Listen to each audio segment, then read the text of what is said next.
Hello, greetings all and sundry. Welcome to tonight's presentation of La Theatre De Phénix. I am your artistic director, Chaz Redhead, and I have gathered together some of the most available talent in acting and comedy, some of whom have actual drama school training. I won't say who, because you'll be surprised with which ones they are. And we are performing the greatest works of literature in all of history, the Ace Attorney trilogy, recently referenced in an article by The Guardian today. Now, they didn't mention this stream, but I feel that because they mentioned the Ace Attorney trilogy, it's sort of a victory by proxy, basically.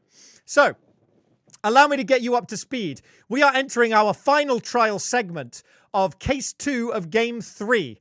We're on Season 3. If you want to catch up on any previous seasons, you can find them on YouTube, where all not good videos are not sold. So, here is where we were. The Stolen Turnabout.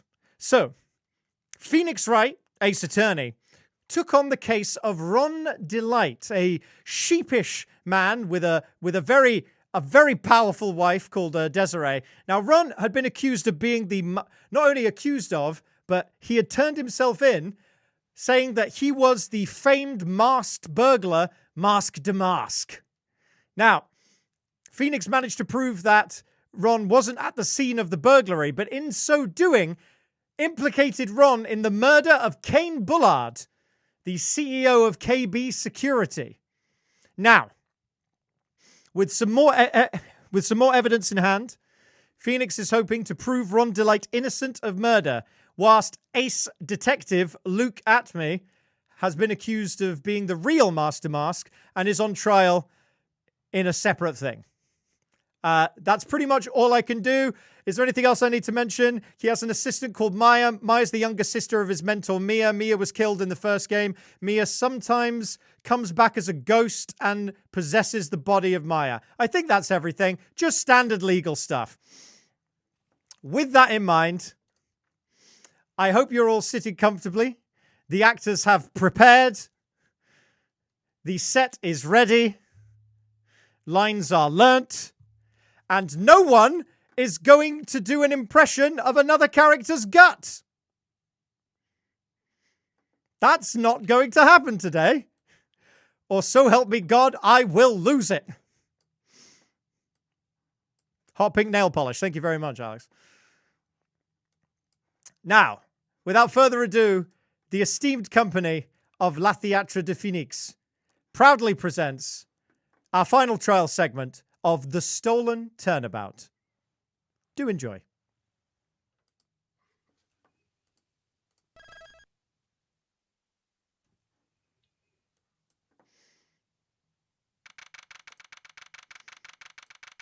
October 14th, 9:41 am. Defendant Court, District Lobby number 4. Hey, Nick?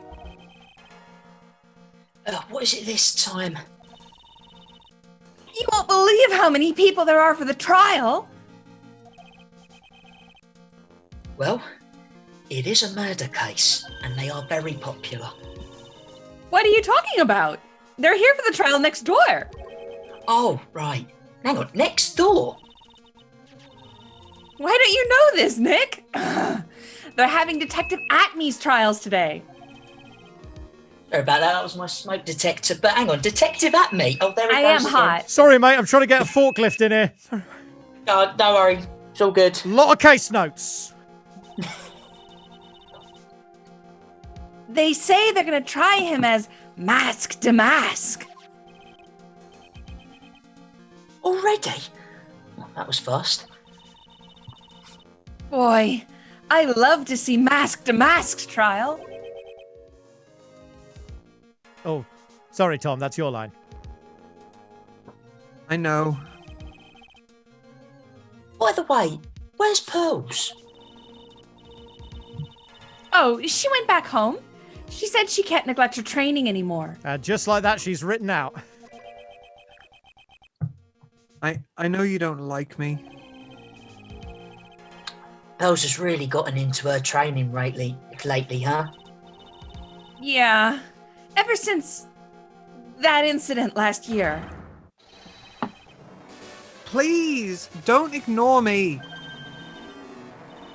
Oh, Mr. Delight. Good morning. No one likes me. All right, this is too real now, Ron. Come on. Don't say that. No one would notice me even if I killed someone. Well, maybe if you didn't dress like corn. Come on, don't be silly. Wait a sec. Hang on. You don't mean you're the murderer? No, I'm just a poor thief. No, wait, that's not right. A thief can't really be poor. Or maybe you're just not good at your job. Now, let's see. Definitely not good at my job.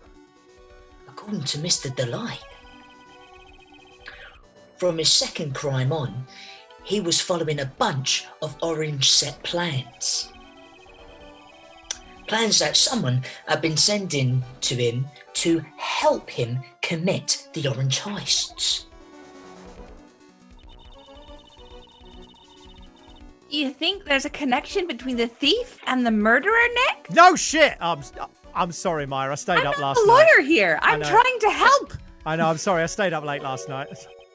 Steady, Gary. He was watching a marathon. What was it you were marathoning yesterday, Gary? The one about the chess lady who takes a bunch of pills. Oh, that's the one. Queen's Gambit. That's the one. Was it good? I haven't seen it. Well, there's a lot of chess in it, and you know I like chess. It's my favourite musical. He does, and it is. But it's possible. But today's trial is a race against the clock, so we can't dilly-dally. Isn't that right, Gary?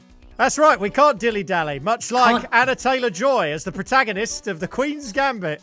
Oh, is she very good? Is she good in it? I haven't seen it. It's an absolute masterclass in subtlety, sir. Right, Like but this and I'm afraid that's not an option. What? Where are we? That's a good question. I don't know. October 14th, 10 a.m. District Court, courtroom number 6, baby. Already lost 2 viewers. Oh, right. I like it here. Good. I love Gavel, court is now in session for the trial of Ron Delite. The defence is ready, Your Honour. You're ready? Preparation is the last refuge of the weak. Oh God, I'd forgotten how much I hated this man. Right, settle down, everyone. Let's begin with your opening statement, Mr. Godot. And if it's a My Chem lyric, we'll know. We will. Oh, he's got the judge in the palm of his hands yet again.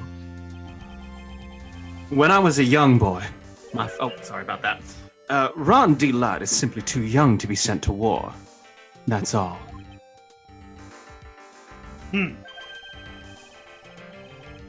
I'm afraid I have no idea what that means, Mr. Godot. It's a large-scale metaphor to death. And you need to get out more, Your Honor. Life is war. That is exactly why you must be more precise in your wording. No, but you're being imprecise. That's my problem. That's all my statement means. You understand now, right? Yes, I mean, I do. Well You then. didn't sound 100% on that. Let me briefly summarize the details of this case. I read it for the first time. If you could, because that would really help me as well, Judge. But, oh, God, the judge is taking charge like he knows what's going on for a change. Oh, dear. So, the victim is Kane Boulard, CEO of KB Security. Here he is dead. His body was found in a safe at approximately 9 a.m. on the morning of the 13th. I got this picture blown up at Snappy Snaps. It was only 10 quid. Did they ask any questions? However, No, not at all. not at all. The time of death was an estimated orange 1 a.m. the previous day. I mean, your soul has to be dead to work a snappy snaps. And that's when our little lost kitten dropped the ball. Is this another metaphor, Godot? That little lost kitten is, of course, the defendant. Ah, yes, the perfect kind of metaphor, the one where you have to explain it. Gavel, enough metaphor. Very well, Mr. Godot. Please call your first witness.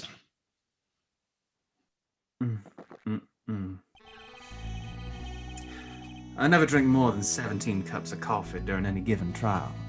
It's nice to have limits. But the first one is always the best. Mr. Godot, your witness, please. Okay, then. Let's hear what the defendant, Mr. Ron D. Light, has to say for himself. The defendant. Very well, Mr. Wright. Does the defense have any objections? It may be having a bit of a disadvantage having the defendant testify, but... I remember when Mia was defending me. She allowed me to testify so she could do the cross-examination. Season 3, Episode 1, true believers. It's 3.5 hours long. I remember. And you can feel all those seconds. And she put a lot of orange trust in me back then. I'm back in the room. We have no objections, Your Honour. The defence will allow Mr. Delight to testify. You've got guts, try it. Gavel! Right then, Mr. Ron Dilate, please take the stand.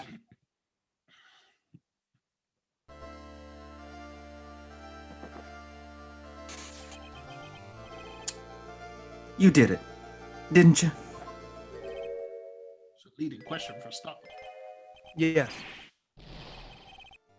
No, that's not true. Do you want me to read that back? No, If you Mildred. could. Yes, I mean no.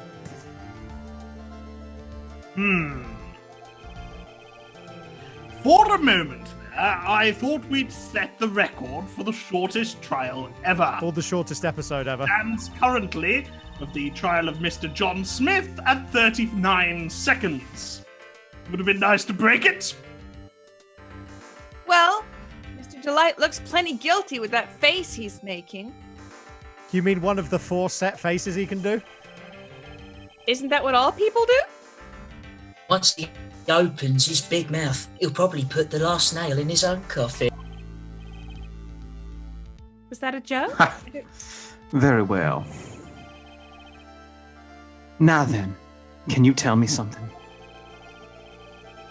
If you didn't kill Bullard, why'd you go to KB Security? Well, that's kind of hard to say. But I wish I could go home. Gavel, you may not go home. Now then, let's hear some testimony about what happened.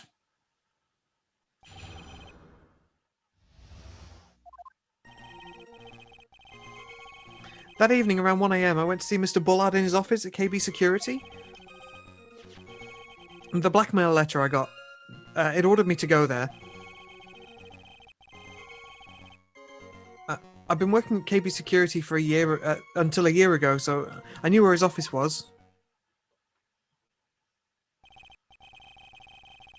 1 a.m. The exact time the murder took place. The weak get washed away by the tides of fate, and the strong drink it up. That's our new, darker Brazilian kind of coffee there for you, mate. That's my absolute favorite. It makes my bowel movements absolutely exquisite. It's better today, too. Just like my destiny. You'd never know that from the way he's chugging it down. Right, Mr. Wright, your cross-examination, please.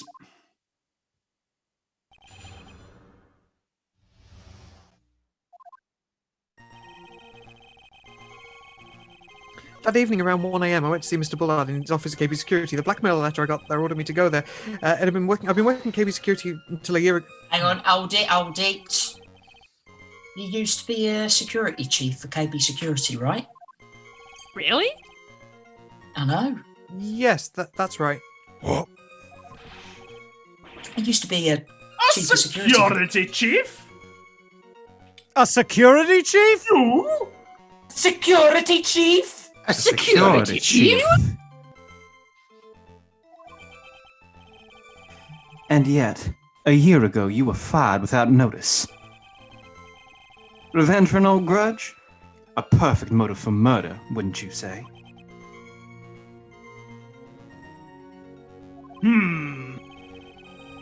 Oh shit, this isn't good. Maybe I should change the subject. Just say what I had for breakfast, or no, maybe this. Mr. Delight, please tell us why you were fired from your job. You're very bad at this.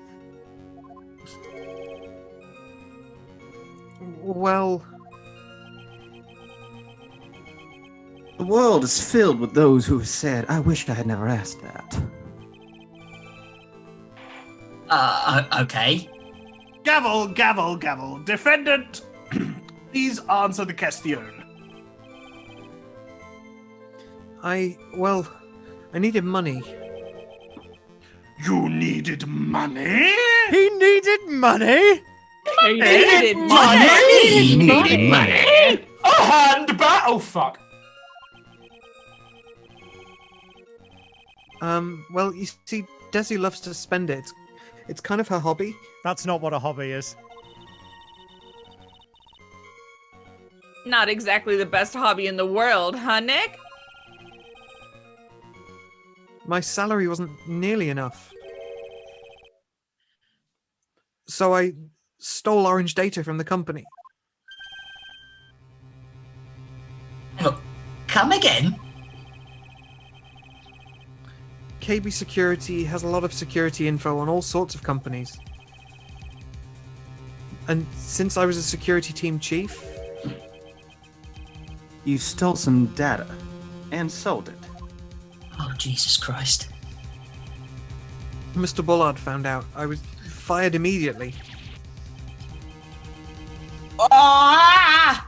Oh, I wish I'd never asked that. Oh, sorry, Mayor and Gary. I thought this would be a one and done. How? I'm gonna be here for a while. I was somehow able to keep it secret, and I made it seem like I'd quit on my own. Maya, say something reassuring. What the hell am I supposed to say about this? What is it, Nick? You don't look so good. I can't imagine why. It's not a Do we quality even- jump in. Someone who brings harm to their company is fired as punishment. You do well to remember that. He sure told you.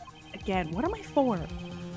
So you admit that you stole data from your company, is that correct? Yes, I'm sorry. There you go. He said he was sorry. Not guilty. said he we was can all sorry, go home. Judge, There we go. We can all so- go home. It's not what the It's a trial's reasonable for. Gavel, fact. gavel, gavel. This is a very important fact. Please add it to your testimony. Oh, man. This whole thing just took a big turn for the worse. Crashed and fucking blew up. It's going to take the jaws of life to rip this case from the clutches of disaster. You don't have to do metaphors just because he's doing Now it. I like that. I That d- sounded good. Cheers, mate. Hang on, hold it. I heard what you were thinking, and hang on, it ordered you there. It was the first time I'd gotten a blackmail letter that ordered me to go somewhere. I get them all the time. Does that mean you've gotten... sorry, you've received other blackmail letters then? Oh, of course. Doesn't everyone? Hang on, hold it. Hang on, why don't you save those for later, Mr. Delight? Please don't say any more. Jesus Christ. Now, what should I do? Oh, fuck it, I'll press harder. So, what did the blackmail letter in question say? It said to bring $50,000. Ooh, that's a lot of penny chews. Money, eh? A perfect motive for committing murder. I feel like you're going to say this about everything. It is kind of the thing that I do, that and the coffee. Oh, but wait. I never intended to pay that money anyway. So you're admitting you're a liar as well. This is very bad for us. Oh, is that right? After all, he had nothing to hold over my head. I had nothing to be afraid of. It's not really a blackmail Rubbish letter, blackmail letter. Yeah, no, it's an important point, that, because it might not be blackmail. Right, gavel, witness, let's have that added to the testimony as well. Oh, Christ. Yes, sir.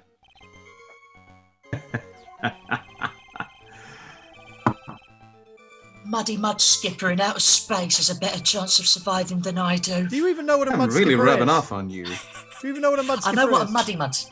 It's like a bird, isn't it? The blackmail letter. It's a fish. Just for the Hang on, record. hold it. Just what were you being blackmailed about anyway?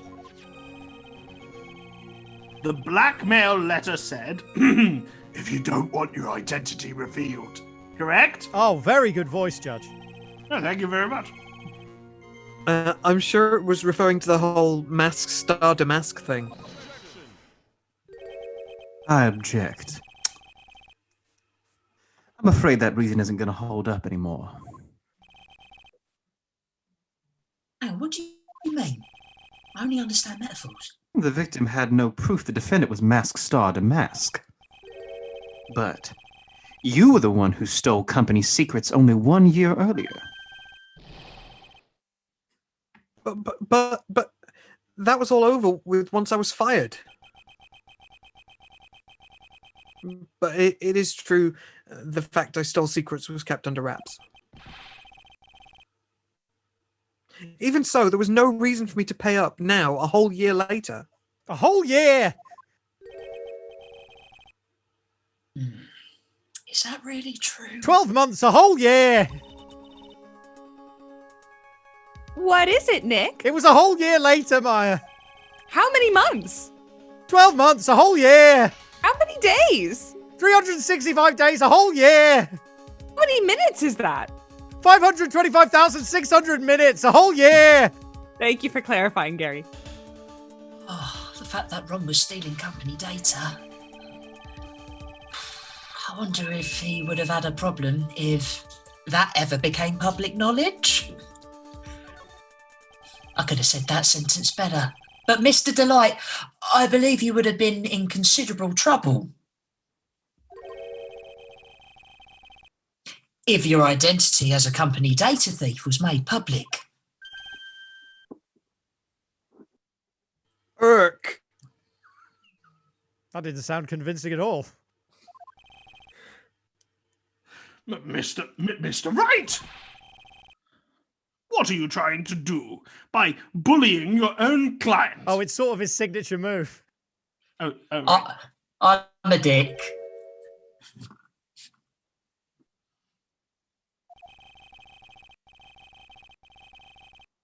I could tell that Goddo's winding up to say something. It's almost like he's muted himself. I'm sorry, I was selecting the chat on accident. Men are like colonies of bacteria. The more heat you apply, the faster they grow. I know there's at least one scientist in this courtroom. Is that how bacteria works? That's exactly how all of this bacteria growth works. Oh, thank you, Kermit the Frog. Moving on. Kermit the biologist. That's exactly right. It's Dr. Kermit. Well then, feel free to keep up the heat, my little lawyer amigo. Little lawyer amigo? That's a great nickname. Gary, don't write it down. Yes, now, come on. Provide some evidence to back up your assertion. Oh, I hate doing this. Why would Mr. Delight want to keep his data stealing secret from going public? Let me have a look in my rucksack. I could bullshit my way around this somehow. Hang on, take that. Slam. Mr. Delight, what you said just now doesn't match what you told me yesterday. What doesn't? I think you must have been scared, very scared, of having a certain orange person find out your secret. God, he's really bad at onomatopoeia, isn't he, sir? A certain person. A certain person? A certain person. Trial by certain person. A certain person. Well, thank God that's over with. Miss Desiree Delight, the defendant's wife. And an absolute angel! I'll fight any one of you! Gary. Gary, calm down. What is with the synth player today?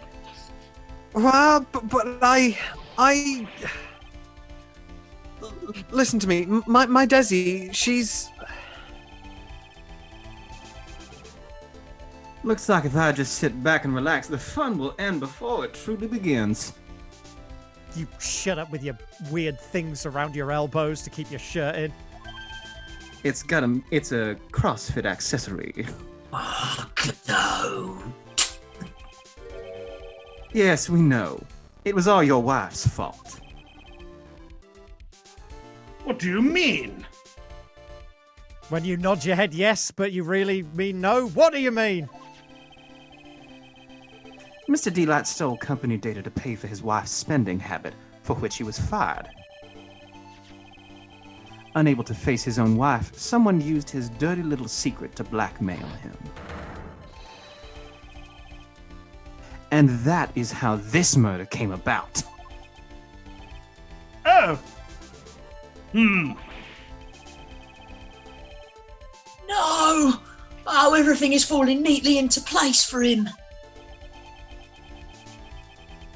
Don't talk about my Desi like that. Or you'll be sorry. Oh, beam me up, soft boy.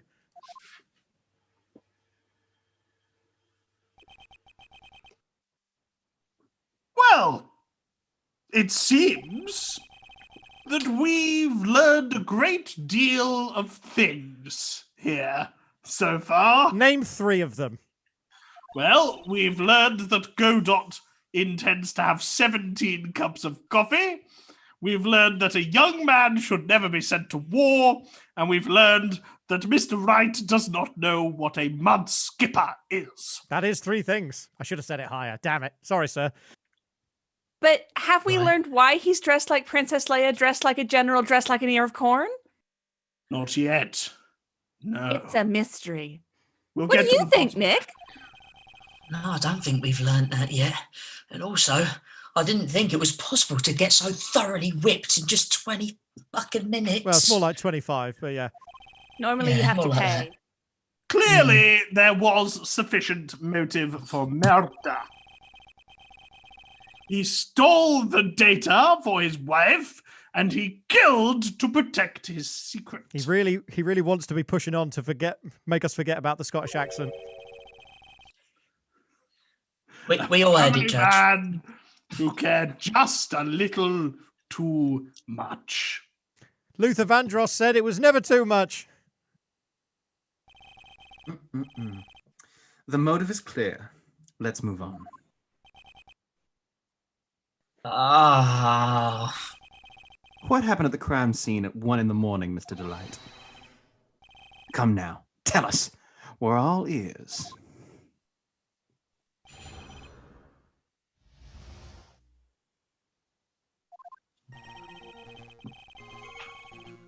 When I entered the office, there was a suspicious shadow there.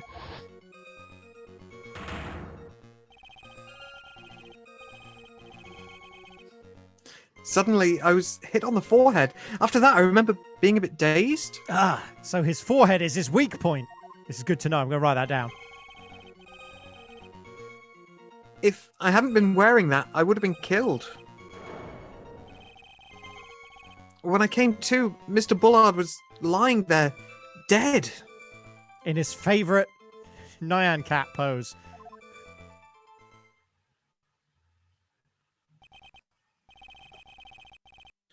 I see. Suddenly hit on the forehead, huh? Yes, Judge, that's the only way it's effective. I have tried to gradually hit someone on the forehead, but it doesn't quite work as well. Depends on the pressure one applies. I believe the detective from yesterday provided similar testimony. He said that Masked Star Demaske struck him on the head from behind. Is that what I'm remembering? Of course, since Atney turned out to be the culprit himself, that was all a lie. No one's gonna believe a pathetic lie like that. What are you saying? I was really attacked. Gavel! We'll find out if what you say is true or not when we're ready during the cross-examination. All right. Got that, Mr. Trite? Don't go easy just because he's your client. Defense, you will go on my first whistle. Prosecution, you will go on my second whistle. It's the other way around, referee. Oh, I'm sorry. I'll let myself out. Sorry about this, everyone. Yeah, no, that's fine. If I see any sign that you are, I'll treat you to another cup of my special blend. That's an open threat in the courtroom. Is the judge going to do... No, never mind. Listen, I've allowed assault before. Hey, you don't need to worry about that, Mr. Godot. I have faith in Ron. I know he didn't do it.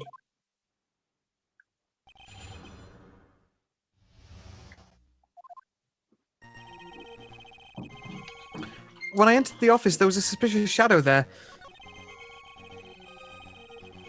Suddenly, I was hit on the forehead. After that, I remember being a bit dazed. I hadn't been wearing that, I would have been killed. Hang on, hold it. That? Could you please clarify what you are referring to? It's not hair. It's a helmet. I knew it. It's for protection. Why, my Masked Star Damask costume, of course. Oh, wait just a moment. Orange? Masqué Star de Masqué? Huh? Oh, did I forget to mention it before?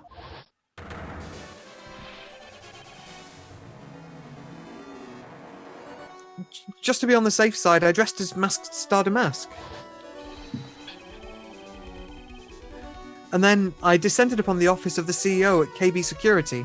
This is an original piece, the Mask to Mask theme song, available on my Bandcamp. Thanks, Gary. Oh my god, it's an absolute banger. Oh, Christ. Christ. Yeah, this is so good. I love this song. Nick, did you know about this? He never told me he had a band camp. Oh, well, he told me that, but this, I don't recall him ever mentioning it to me either. Even I didn't know that. It seems our little friend really loved to keep secrets. I've got the fire extinguisher at the ready in case his whole face goes up, Your Honor. Thank you, Droopy. I'm sorry, I just never had a chance to mention it up till now. Wait. That's not right. So you know how sometimes things just slip your mind? My sixth cup of coffee is stirring up at me coldly. Drink me, you pussy! Not now, Gavel! sweet cheeks. No, Wait. Gavel. At for me. any rate, we cannot ignore this new piece of information. Why is he licking that cup? Witness, please correct your testimony. Gosh, a gavel never came more timely. I'd have been killed if I hadn't been wearing my Masked Star Damask costume. Hang on, hold it. Why? Were you dressed up as Masked Star Damask? Why? Because I'm Masked Star Damask, of course. This case is a roller coaster. What are you talking about? We just had a trial about that, you numpty. Exactly.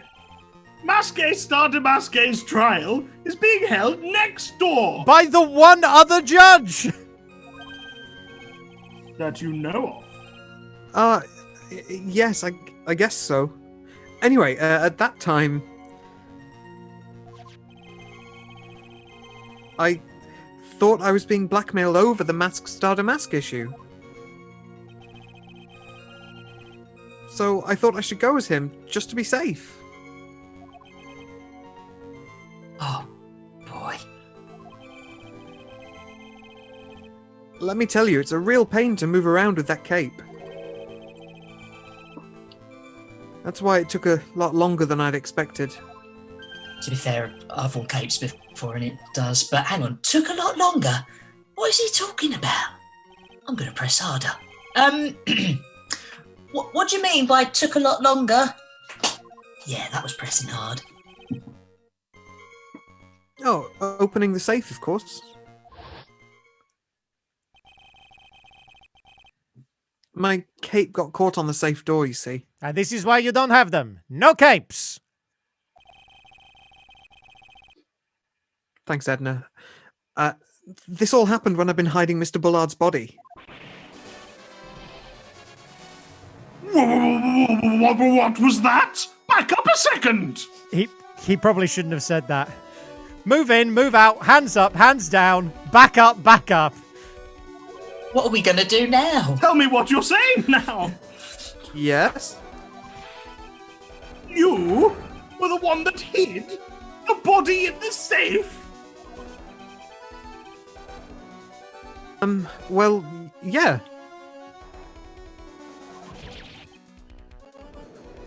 Inconceivable! Inconceivable! Word. Dramatic Oh my opinion. God. Problem, personally. I like it. Good Yes. body at work.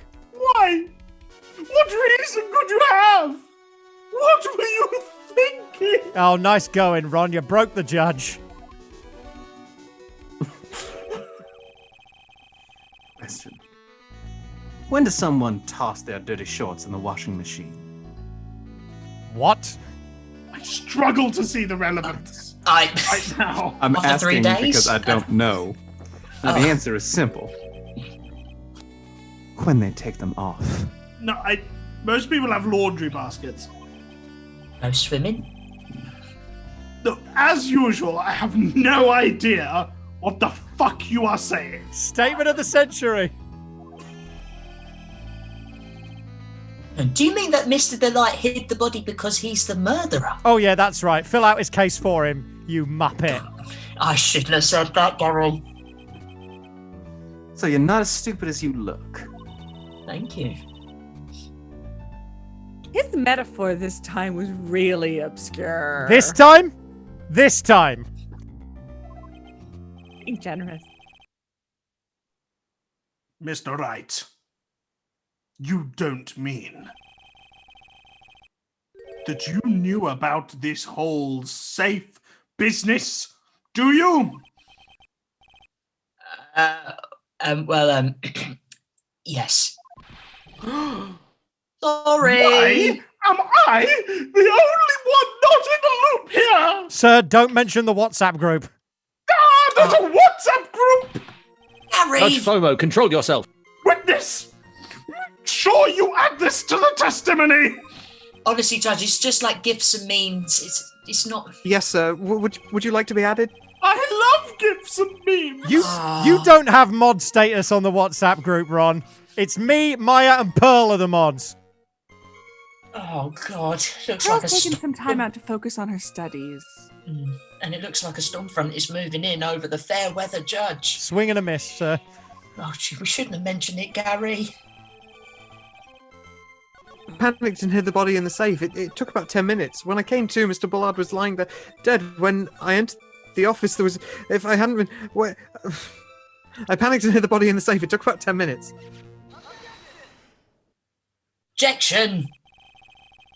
Look, Your Honour, could you please take a look at this record? I'll just pass that up to you. It's I Don't Like Mondays Why by the don't you Boomtown just Rats, 7-inch edition. Sorry. It's solid gold. What might this be? That's what Gary said. Oh, and also this! The record for the emergency buzzer that connects the CEO's office to security. If the button in the office is pressed, the security team is supposed to come running.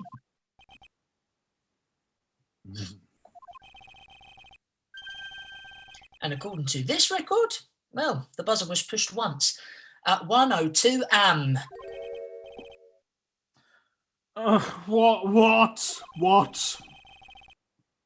If Mr. Ron Delight truly was the murderer, Slam, he would have run as soon as that buzzer sounded. After all, a security guard would have headed his way. I really wish you wouldn't drink, sir. Objection. Let's remember who we're dealing with here. He probably had no idea there were security personnel in the building. Work for Objection. No, up until 1 year ago, my client was working as the chief of security. At KB Security. There's no way he would have known about them. At the security company. Wouldn't. But, as it turns out, the guard never came. It was a bad night. Well, that was nothing more than a coincidence. The fact that the guard was a pathetic loser, sorry Larry, who had just gotten punched in the face by his ex's new boyfriend, and wasn't anywhere in the vicinity and not something Mr. Delight could have bloody known. Objection. Again, remember who we're dealing with here. It's sure bet that Mr. Delight didn't even notice the buzzer going off. Hang on, objection. This buzzer is extremely loud. There is no way he could have ignored something like that. Go on, press it. It's like Wimbledon, isn't it? Very. And if he had been conscious, that is. If. I said that completely wrong, but you get the meaning. Conscious. What's that word mean? I don't... Match point right. Thank you. Droopy the fire extinguisher, please. Quiet on the court, please. Quiet in the court.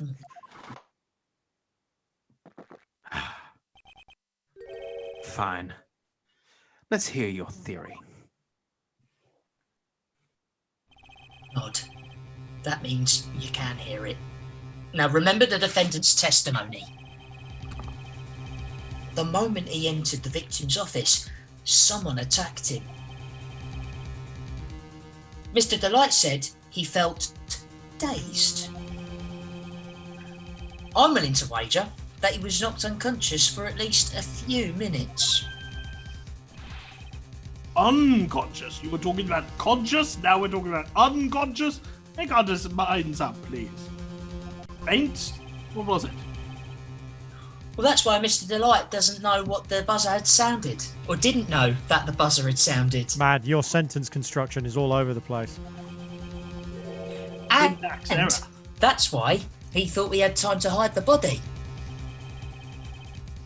So what you're trying to say... Mr. Delight was knocked out, and the buzzer went off soon afterwards. Now, unless my client was able to hit the buzzer while he was unconscious, Slam, it can only mean that there was another person in that room. That's right! Whoever it knocked out, whoever it was knocked out Ron Delight and then pressed the bloody buzzer! You came in too hot there, sir. You stumbled. Too hot. I'm going to sit down. I'm just going to get down from my desk. Poor man, what's happening All to down him? in the court. My All down lawyer's in drunk. Excited, Mayor. Mr. Wright, this is... I am sorry. It really is. This is preposterous. It was this kid. Ron Delight is the one who killed Kane Bullard. Oh, fuck injection. Big Slam.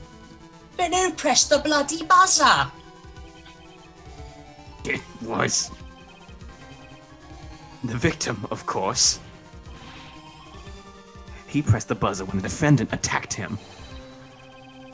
He didn't die right away. He must have held on long enough to push that button. So you were saying that his finger was on the button? Time to push the button.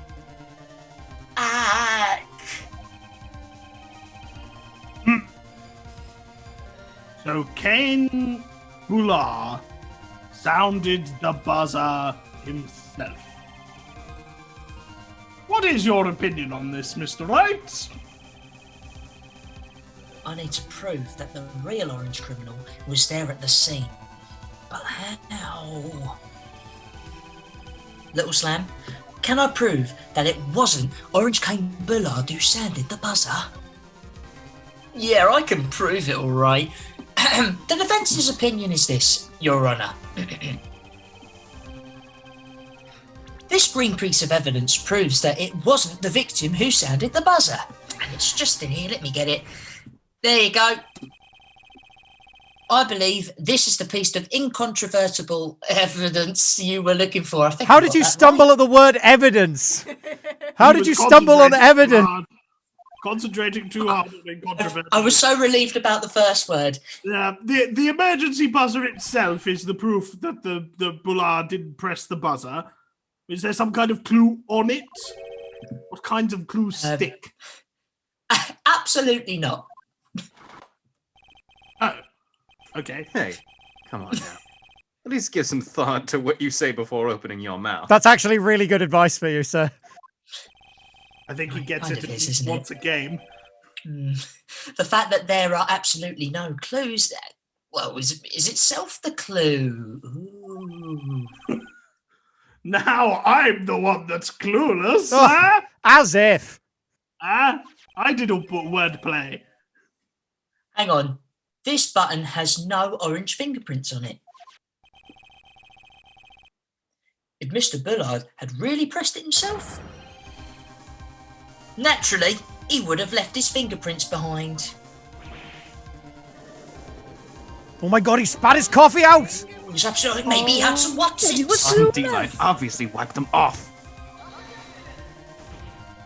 Objection. Why would he? A guard would have come in at any moment. He touched that button. I know he did. No objection. The defendant, Mr. Delight, was dressed as Orange Master the Mask. And Master the Mask, he always wears orange gloves. What reason could he possibly have had to wipe the button free of his fingerprints? Oh no, it's happening to one-syllable words now. He's getting worked up. Well, that's right. He's a bit of an idiot today. So he's finally made a point. That's important. Order! I'll have a sandwich. It would seem.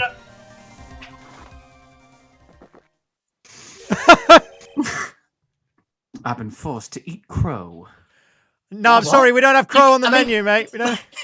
There are sandwiches. Sure, you don't have crow almondine. Honestly, you really don't have to eat crow if you don't want to.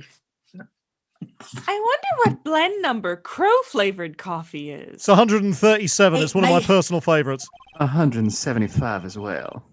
Everyone, you really don't have to. However, getting back to the crime, to the case, the reason we're all here.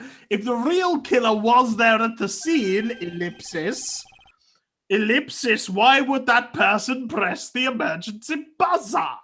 Sir, don't try saying the word ellipsis. Okay. Excellent work. I'm not saying it either. Thank you. Shouldn't they have run away without putting themselves in extra danger? Danger? Double ellipsis. It's an ellipsis off. What's with this awkward silence all of a sudden? The most loud silence there's ever been. It looks like you're fresh out of parlor tricks. But I'm not. Is this your card? Oh, yes, it is. They're on to you, Nick. He found your card. Oh, no. Just give me a minute to collect my thoughts. Oh, shit, I dropped them everywhere. Right, let me have a think while I'm under the table picking up the cards. The real culprit killed Mr. Bullard at around 1 orange hour.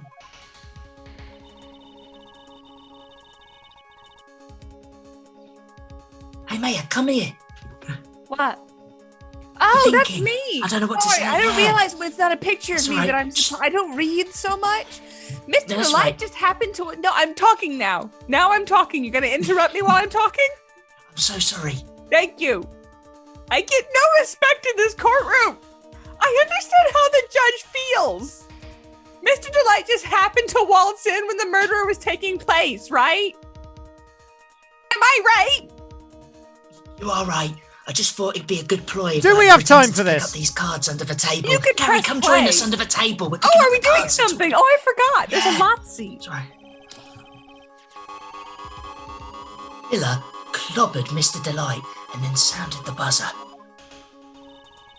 And it sounded like that. Right, up we get. Even though security was supposed to respond right away if the buzzer was pressed. Security was supposed to orange respond. Gavel! Into silence. Time's up, Mr. Wright. Let's hear what you have to say. Okay, very well then. I've picked up all my cards from under the table. Very good game. Oh, you've got some guts. I like that in an opponent. Also do a good impression of one as well, but not today. Why did the real killer sound the emergency buzzer? Right, I've written it down so I don't muck it up. Right, the killer knew that if they pressed that button, a guard would come running. Ladies and gentlemen, that's a full sentence with no errors from Phoenix Wright. Hey. Thank you, everyone. Well Really done. appreciate it. Big slam. And that was exactly what they wanted. Do you mean to say that the killer called the guard on porpoise? Yeah. Although, as it turned out, he never showed up. Maybe because he was getting his clock cleaned at the time. Oh. That is a metaphor. What a touching story. Is it? It contains a lot of violence. You're saying the killer had a change of heart and called the guard to turn himself in. No, I'm not. I'm not saying that. When that buzzer sounded, there were 3 orange people in that office. The victim, Cain Bullard, he was already dead, so forget him. Then you had the defendant, Ron Delight, who was out cold. And the third person, the real orange killer.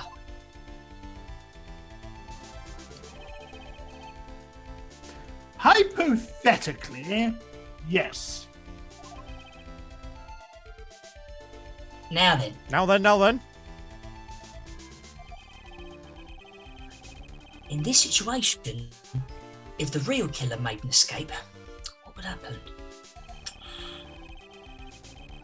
The only ones left in the room would have been the orange victim and wrong orange delight. Orange Delight? And if any security guards came running in at that time, So we got some soda, some purple stuff, and some Orange Delight. then they would think that I was the murderer. Yes, that was precisely the real killer's objective. To frame Ron Delight for the murder.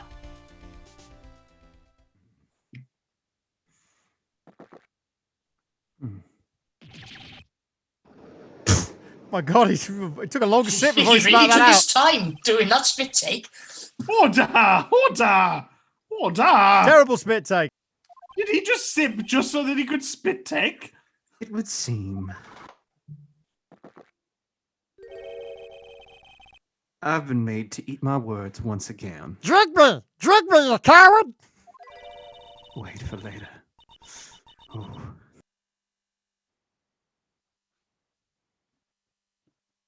Maya, are you okay? Go on, tell us how you're feeling. I nearly aspirated on my coffee. Actually, you've been made to do a spit take with a cup of coffee. Very similar situation. That's right, split me. Mr. Wright, who was it? Who was it that tried to frame me? Wait. Wait a second. I'm the only one. I'm the one and only Mask Star Damask, so. All right, Chesney Hawks. Nick! You mean the orange real killer is... We're going to drag that person in here right now.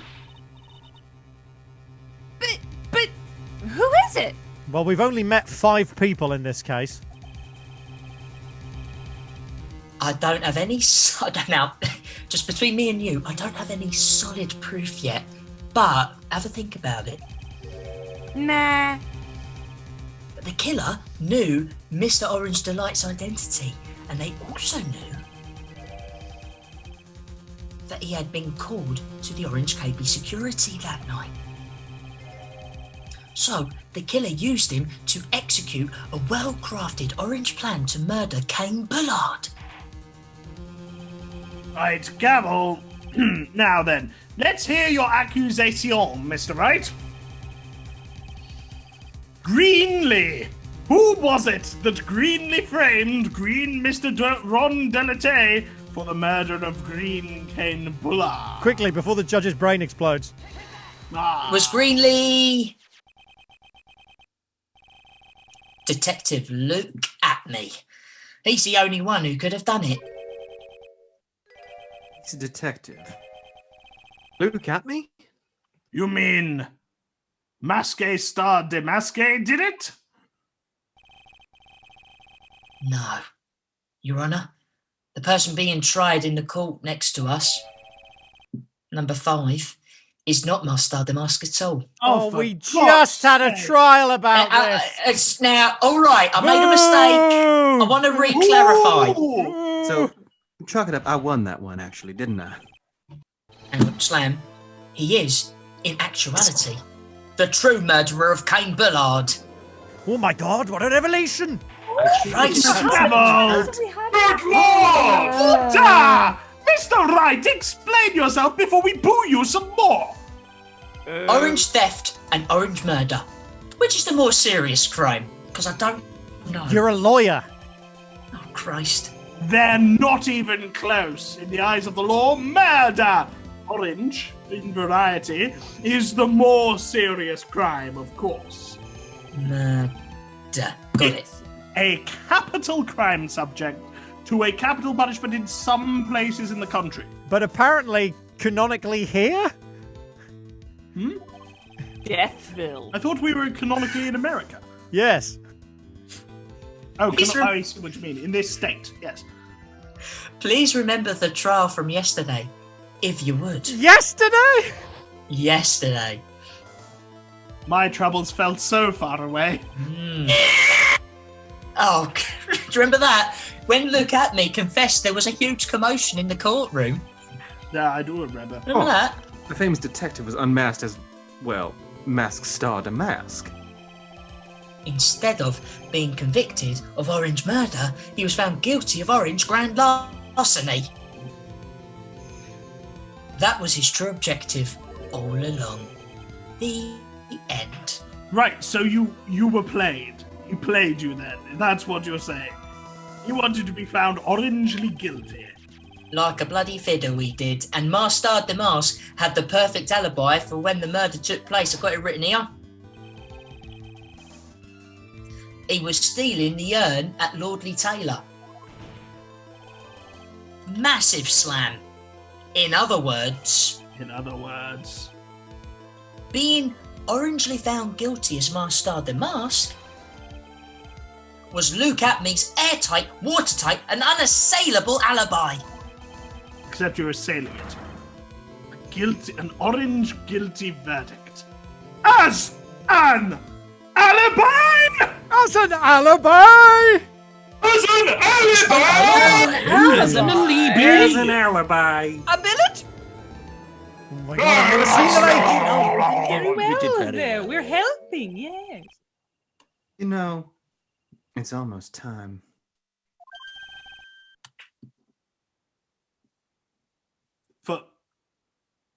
For what? It's almost time for what?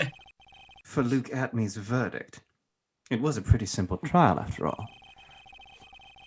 If we're going to stop this trial and stall that one, we need to do it now. Of course. That's assuming you have proof that the detective was the one who committed the murder. Oh, I forgot about that. Mr. Luke Atmey's trial has indeed attracted the attention of the entire country, even the places where capital punishment isn't legal. If we were to intrude and fail to provide adequate proof of his true crime, Mr. Delate would be left with no grounds for appeal. Am I really sure about this? A bet's only good when your life's the ante. What? But also, you've got to know when to hold them. Know when to fold Know when to them. fold them. Ah, I knew I went too early. You see, Stonks. Mr. Wright, I believe in you. Sir, did Goddo just say stonks? He might. Hang on. Mr. Delight. So please, I'm begging you. Thanks.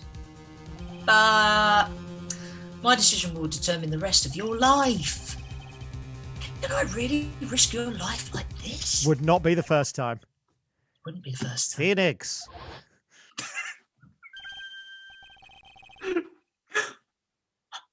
What was that? Don't stray, Phoenix. You must go to the Dagobah system. For your client, take the path of trust.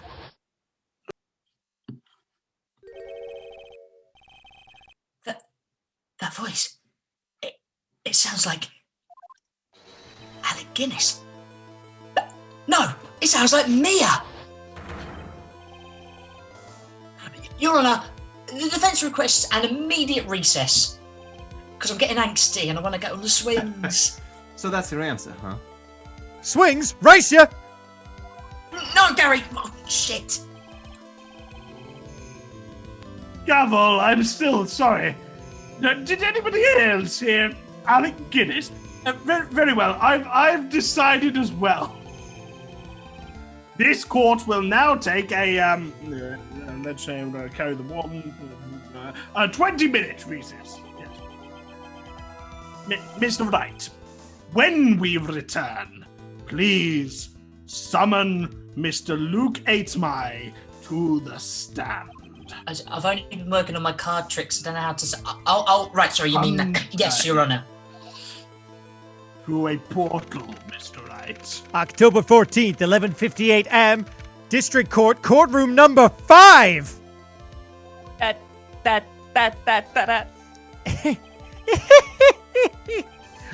Well, Sir Detective Atmey.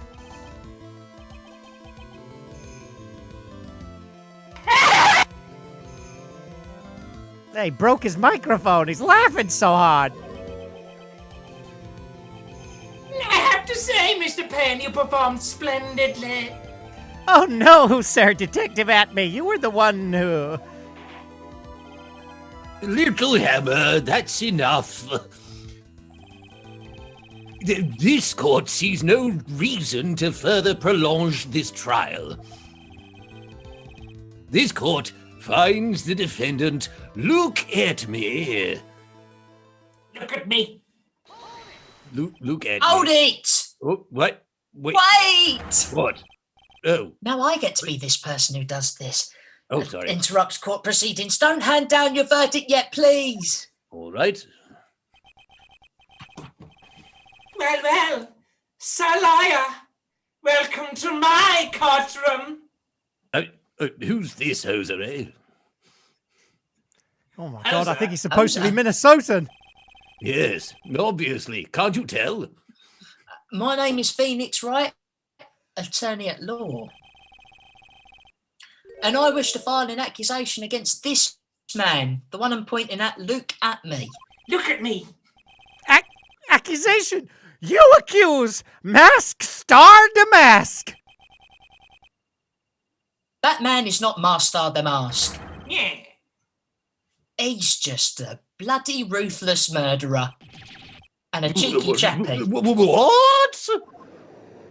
Oh my god, it's a commotion over here. It's a very commotional. God. Oh my.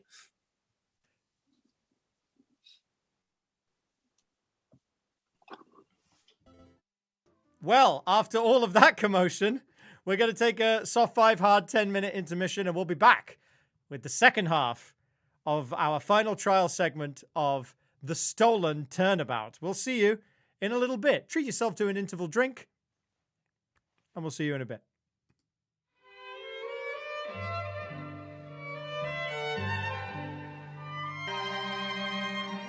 Welcome back, all and sundry. Welcome back to the second half of Theatre De Phénix. I smoke a pipe now because I'm a serious theatrical director. I don't know what theatre directors do. Anyway, Luke at me is about to take the stand. Let's see how things go in... Sorry, one of our essential cast members needs to pee. Let's go into the second half of our final trial segment of the Stolen Turnabout. Enjoy.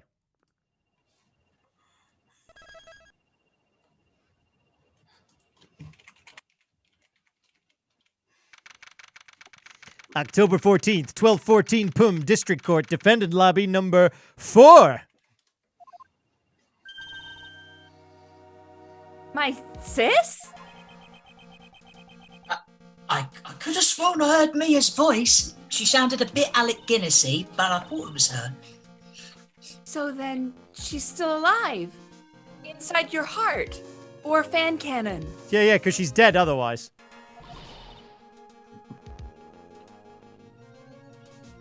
Mickey boy? Oh! Miss Delight. Miss Delight, it's so nice to see you again. It's me, Gary. We met the other day. Careful, Gary. Hi, Gary. Hi, Maya. Is it true that Detective is the real killer? To be honest, we don't have any definitive proof. I'm gonna go off script and say definitive, but he's the only one who could have done it. But wasn't he at Lordly Taylor that night? I'm confused. It's a shame that her and Mia never met, you know? Not to mention, we don't exactly know his motive. But then, if looks could kill, you would be an Uzi. I mean... Oh, please. Why would Detective Atme want to kill Kane Bullard? And what are you doing later tonight? No. I'm free. My husband's in custody. I'm sorry, hang on, but it's almost time. Better get back in the courtroom. Oh, I'm sorry, we can do this later. I need to find some solid orange proof here. That's how you do it, Gary! And it's got to happen sooner rather than later. Honestly, these two. Looks like it's just me and my cajon tonight. October 14th, 1221 Pum District Court, courtroom number 6. Woo! 6. Yeah, more people are starting to sound like they're saying sex, and I don't like it. Now then, this court is back in session. I was saying 6. I know, Drippy. Mr. Luke Atme. Sorry, Atme. Please take the stand.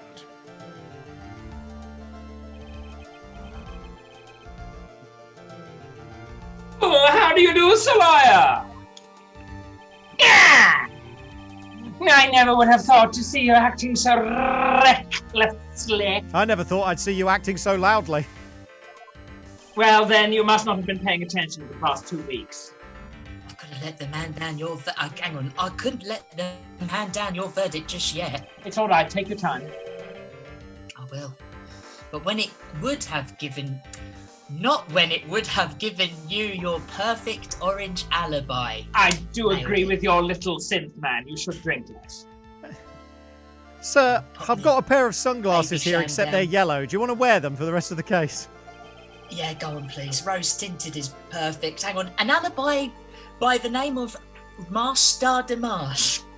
Jesus, it's even worse than taking them off. No, I'm sorry. I'm afraid even the great "Look at me" has no idea what you mean. Of course, I have been in the next courtroom ever since 10 o'clock this morning. I'm afraid there's no way I could know what's been going on in here.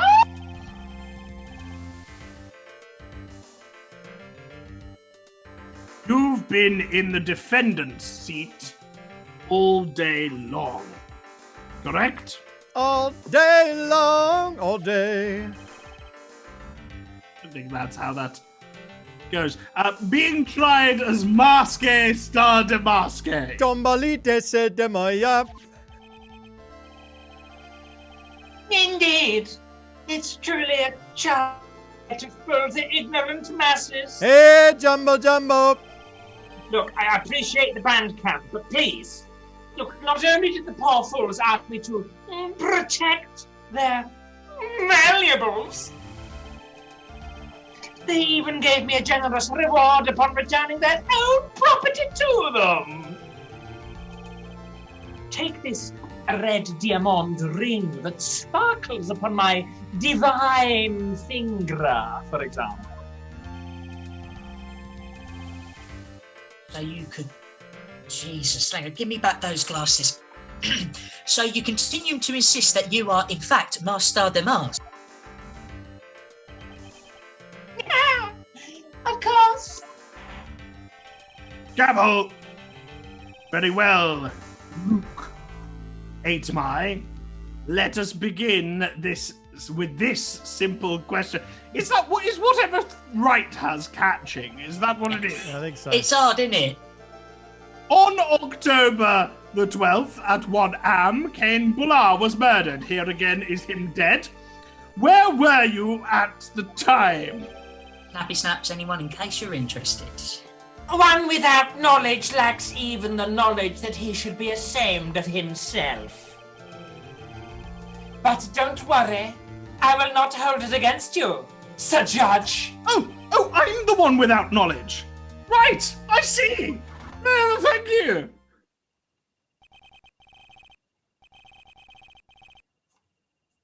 I can tell that Goddo's winding up to something.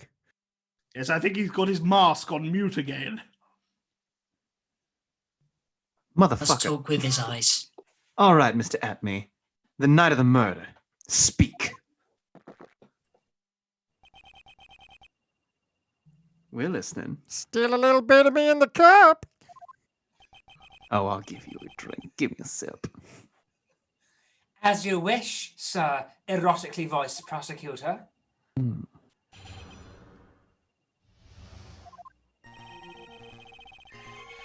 I was stealing the urn as Masked Star de Masque, just as I announced it I would. I had more than enough time to prepare. It was a pathetically easy job. A photograph contains no words, but in this case, one turned out to be my witness. The time at which the camera captured Masked Star de Masque was the same as the murder.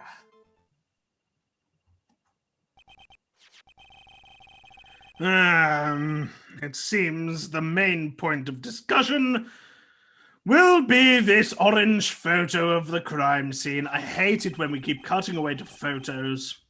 Everything else up until now is all... Oh, my Lord. Everything else up until now was all part of his plan. You are this close to me calling the understudy. There has to be a secret to this picture as well. Even the great Masked Star de Masque cannot be in two places at once. Now then, if you'll excuse me, I have a verdict to recover. Hold it. Just before you recover, unfortunately, Mr. Atme, we still have to do your cross-examination. So... A fool is too foolish to know that he is a fool. He called you a fool 3 times in one sentence. That's what Francisca did. I was going to say, isn't that Von Karma's shtick? I think he's trying to say that you're full of it, Nick. He's just doing it like other people do. Oh, but the only thing that's full of it is his alibi.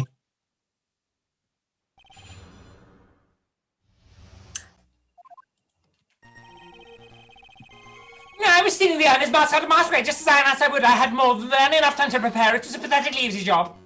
Hang on, hold it. I believe Adrian Andrews hired you at one point. Yes. Oh, sorry, not you, Barry. Talking to Luke, yeah. That's right. That was over 20 days ago, if I'm not mistaken. How specific, but you sent the calling card to Lordly Taylor 10 days before the heist. So, that would mean that you sent the card orangely after you began your security watch, right? Indeed. There was no reason why I couldn't do both Yobes at once. It was the perfect opportunity to steal my latest target. I see. You truly are evil, aren't you? That sounds like a judgment. Yes. Yes. Evil is what I am. Why do I feel this is building up to a musical number? Hey, Nick? Isn't there something odd about this? Detective Atney was always proud of his ace detective skills, right? I'm not even saying orange. They're not orange. But if the urn was stolen from Lordly Taylor while he was the only one watching it, he'd have no way to maintain his perfect ace detective persona. You know, that's true. It is kind of odd. Yeah! A photograph contains no words, but in my case, one turns out...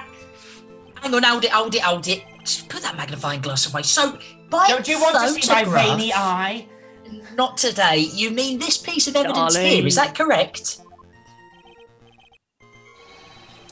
Indeed it is. That is it. The orange, very orange thing that orangely proves I committed the crime and also proves it rather than proves it. The very thing that proves you committed the crime. Oh, when you think about it, which rarely I do, it's really odd. I know. It's well odd. We've been doing a stream It's nearly like a year. odd, right? So odd. Hang on, you say that almost as if you had this picture taken on purpose. Objection. He was simply caught by the very camera that he had set up. We all have days like that. Indeed, it turned out that there was no such thing as the perfect cream after all. Life is truly an ironic thing, a sad, blue melody. Yeah, like rain on your wedding day. Looks like I'd better gather more information for now. If he's truly the killer, there's got to be something phony in that photo. The time at which the camera captured Masquerade was the same time as the murder. Hang on, hold it. About the camera that took this photograph. Oh, come now. It's all too clear what you're thinking.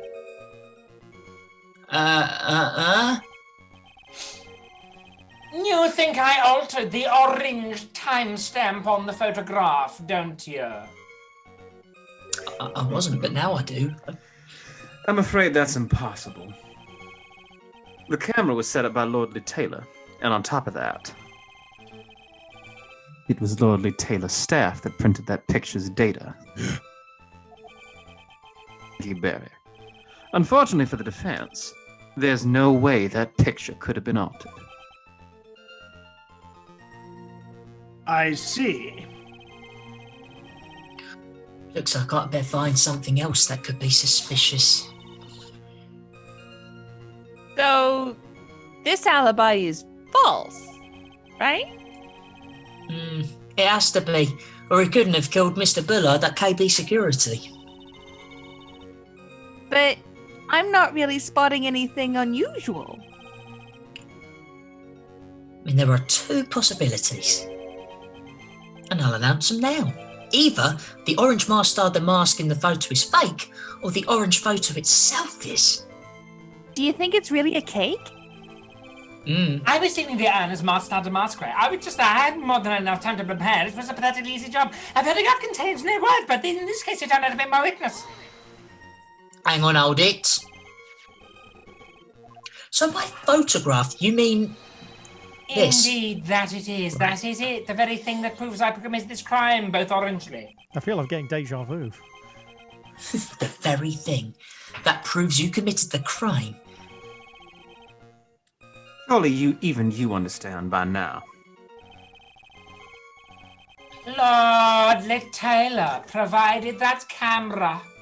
There was no way I could have tampered with it. He's sounding more and more like a Matt Lucas character every minute, sir. That means, orangely, I could not have killed Cain Bullard. Unless I had an accomplice. I bet you his accomplice is called Bubbles. Bubbles. Come on. Think long and hard about that night. The orange basement warehouse and this orange picture that supposedly captures it. It's got to be here. Isn't there something orangely funny about this picture? Are you implying that this picture is a fake? You bet I am. And there's definitely something strange about this picture. We took a look around the basement warehouse that night. Barry helped us, thank you, Barry, before the theft took place.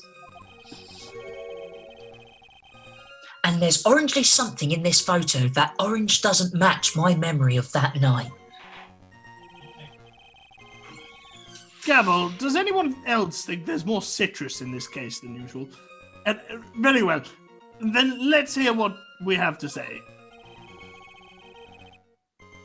What in green this time about this photograph you find funny? It is a comedy game. Take that. Is it? Oh, I'm pointing at it. The funny part is right here. It's hilarious. That's a good one, sir. I don't understand. Cheers. Milk?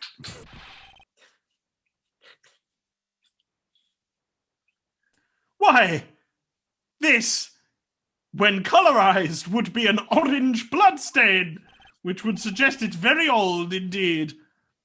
Ah, blood. Now this case is getting interesting. Gross. Knew he was a vampire. Well, hang on, not exactly. This stain is actually pink paint. So, Oh, yeah. just paint. Can't drink that. Peach-coloured at that moon. Not with that attitude. Tried. From blood to peaches. The judge sure loves going on a wild tangent. No, I a think we all tangent's a do, type to of be orange. fair. Oh, right. Hang on. Well, the problem with this photograph is not the paint. The problem is when you consider the layout of the basement warehouse that's orange.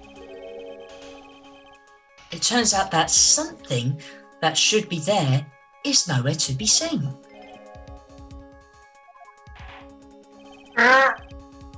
I'm going to hit my gavel again. I enjoyed doing it. What is it, Mr. Wright? What is supposed to be in this picture instead of disappointing peach paint stains? This right here. The supervisor of the treasure exhibit stated the following. Do the voice, Phoenix. Well, there's a good reason for that. On the day of the crime, around noon,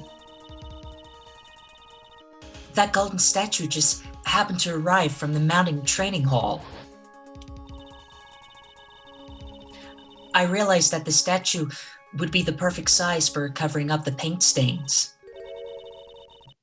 That's why I put it where you first saw it. Nice. I myself was there the night, I'm being me now, I was there the night the theft took place and saw the statue in that spot. If this picture was truly taken on that night, then that statue shouldn't have been there. So, consider that. Objection. But when I went there the day after the theft, that statue with the old bag was sitting in the corner. It's pronounced old Bouget. Excuse me, apologies for being insensitive. What a callback, Gary. Love it. Perhaps it was somehow pushed there accidentally. Thank you, sir. I built my entire persona around it. Like a 5-month callback at that. Your Honour, this statue is slightly larger than yourself and quite heavy. Sorry, that was mean of me. But it would take more than an accidental push to move it that distance. I mean, I took it to mean that it was heavier than me. In that case, I'm not heavy. Can you prove it? Can you give us the rhyme and reason as to why that statue was moved that night? Can you do it, Nick? I don't know, but never mind who moved it.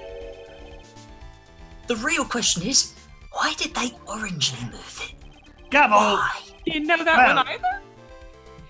Mr. Wright, I hope you're prepared with your answer. Oh, Christ. Now then, who in orange was greenly the one that orangely moved the golden statue on the green night of the crime? Oh, perfect delivery. Perfect. Lovely. Take that. The one who moved the statue is none other. Oh, the flash of white. None other than Look at me. I should have known because I looked at his picture and clicked on it.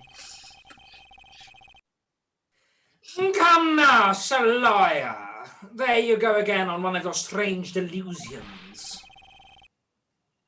Mr. Wright, what basis do you Judge? have for your strange delusions? Yes, repeat what I said. Oh, it's very simple. It's so simple. The witness was the only one in the basement warehouse that night. There you go, I told you it's simple. That is indeed very simple. Yeah. However, look at my veiny eyeball. Why would I want to move a heavy golden statue? I mean, who wouldn't? I love moving heavy golden statues. And the orange reason for moving the golden statue, but here's where our battle really begins. Gavel! Mr. Wright, I'm just trying to wake you up with my gavel at this point. What reason did the witness have to move that statue? Oh, Christ, what was it? Right, the reason can be found... I'm going to bring that photograph back. It's in the photograph. I mean, this photograph's got to look at me. You pretended to be Master the Mask to create an alibi by showing you were at Lordly Taylor that orange night. Yeah, but this photograph contains a single fatal orange flaw. If the statue had been there, your orange lie would be exposed like cheap film at a drugstore. Oh no, he's experimenting with similes now. That is why you moved the statue. A single fatal orange flaw? Interesting theory. A game theory. Enlighten us.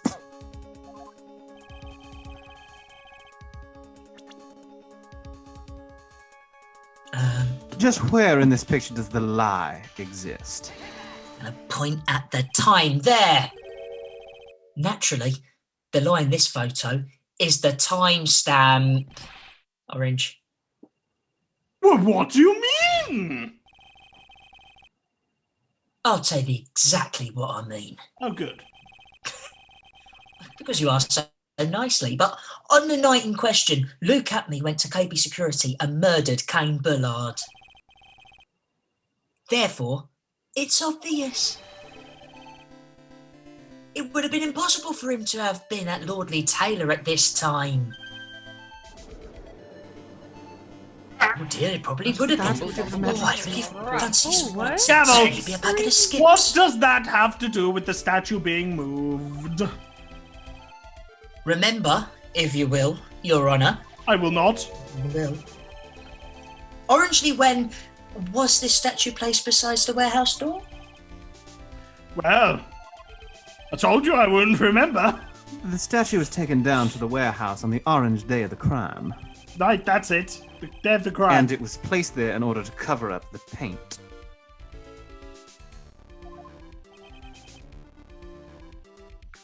Exactly. Look at me. Had already decided on the time when he was going to kill the victim. And so, in order to create an orange alibi for that time, he took this picture days before the murder took place. Days before. What? What the? Of course, the statue hadn't been brought down to the basement warehouse yet.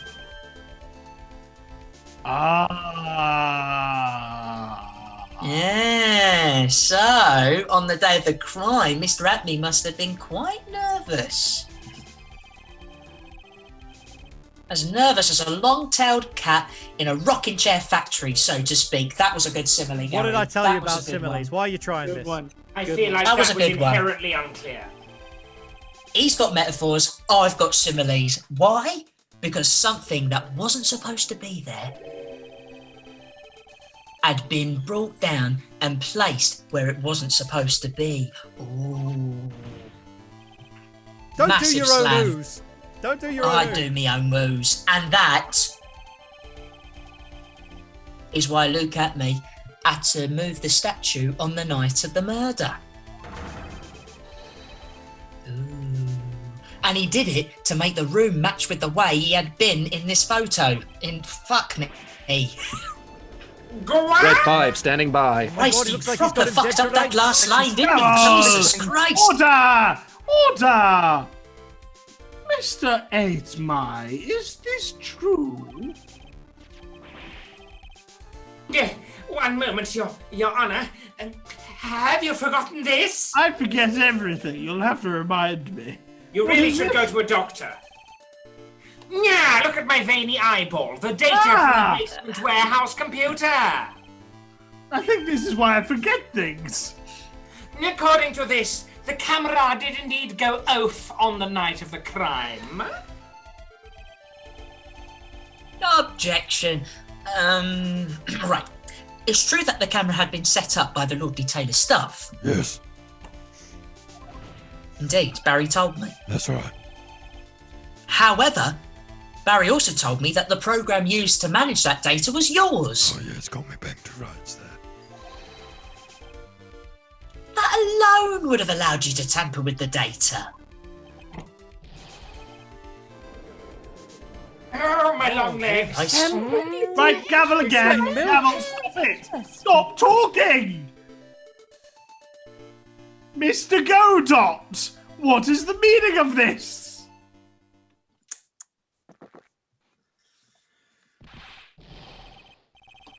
Godot, I warned you about making me wait. Now put that coffee down. Don't you dare do it, buddy. You and me, Don't ride put or it down. die. I would Don't never listen to put the you coffee, down Godot. for the words of this weak will judge. My 11th cup.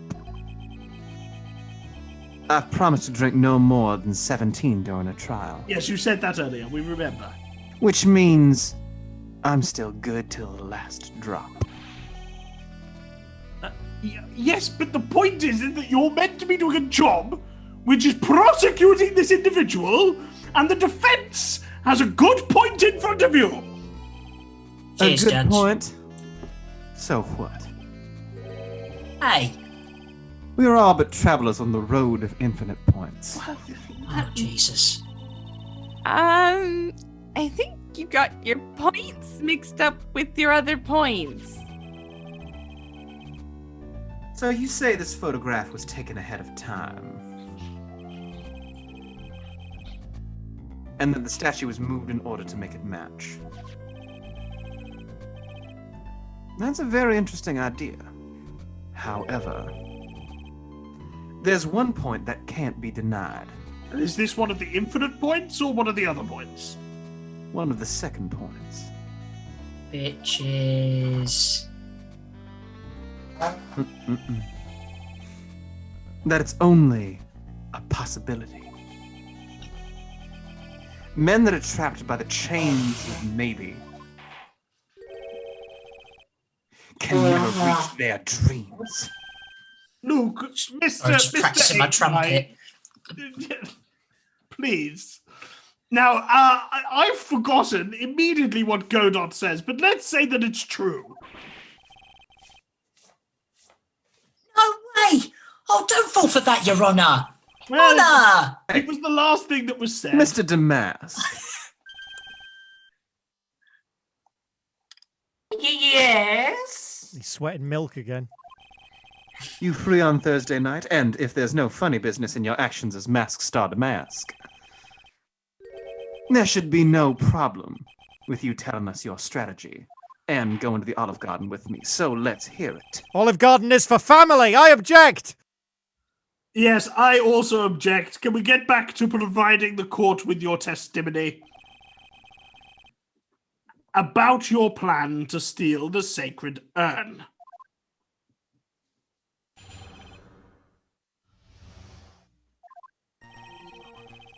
Well, first of all, Godot, I'm afraid I'm doing an Naxxramas raid on Thursday, and the guild are really particular about it, so I'm not going to be able to join you. In any case, I first received a request from Lordly Taylor about 20 days ago. The urn was placed in a box, and Zvari! It was then sent to the warehouse. Hence, I was actually unable to see the urn for myself until the day of the cream. Now, I knew it was an extremely valuable treasure, so I sent my card 10 days before. I then handled security by myself to ensure that my cream would go smoothly. At last, I held the urn in my hands for the first time at exactly 1 a.m. on October the 12th. Abruptly stop there, Gary. That's pretty much all stuff we've heard before, isn't it? Yeah, but we will find the truth hidden in the nuggets of new information he gave. I do not like what this new prosecutor's done to you, sir. I like it. I don't. Witness, are you sure there are no mistakes this time?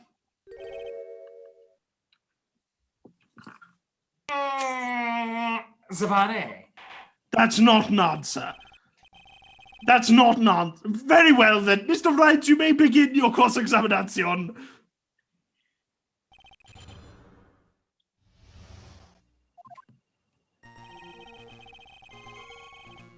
I first received the request of the bones placed in the box and Zavare. It was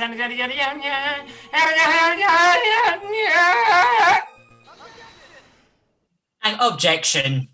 What does that even mean? And Mr. Atney, if you really are Master the Mask, then you also wrote this calling card, correct? But of course! Is there a problem with that calling card? Yep. Allow me to read a passage from the calling card that Master the Masked had written. Take good care of the speckled urn. Now, the speckled here That's not my voice. surely refers to this pink pattern on the sacred urn. I need to practice it more. Yes, that is true. You do need to practice it some more. I do, yeah. But so what about your point? Truth be told, there is no way that Master the Mask could have known about this pattern, really. What do you mean? Truth be told. This pink spotted pattern on the urn, well, is actually nothing more than orange paint stains that are pink. Judge, do you have anything to say about that? No! Paint stains? Carry on texting. Who cares? He's given up. He's given up. And these stains did not appear until orangely after the urn had been taken to Lordly Taylor.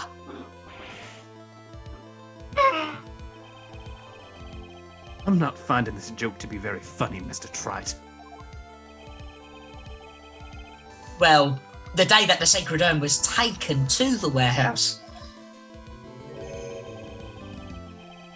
the urn was broken due to human error, or should I say, an error-prone human. Rude. That is very rude, isn't it? And that's when the pink paint got in the urn. Because the box was really shit. I can't stress how shit the box the urn was in. Be serious. He is serious, and don't call him Shirley. Wait a second. You didn't Can't call say him though. And yet this calling card clearly mentions the paint pattern. So, which means Detective Atney had seen this urn long before the orange crime ever took bloody place. In fact, he saw it when this fake photo was taken. Jesus. Got some right. And because this photo is a fake, Little Slam, your alibi for the night of the murder no longer holds water. Just like the Oh my urn. God, this lady doesn't all Gavel, please. Thank you. Witness, do you have anything to say for yourself?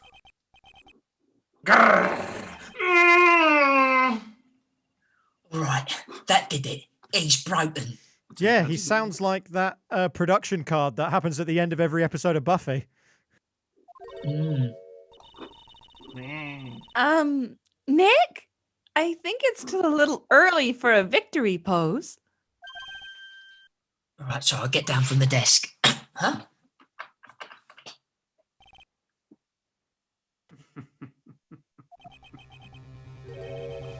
It's so sad. No one has any conviction left these days. Conviction, you say? That's my job. There you go. He's gearing up to wrap this up. Now I'm the one who's equivocating. Yesterday, we all decided coat on. unanimously that this man was Masked Star Damask. And now, we're calling him a murderer.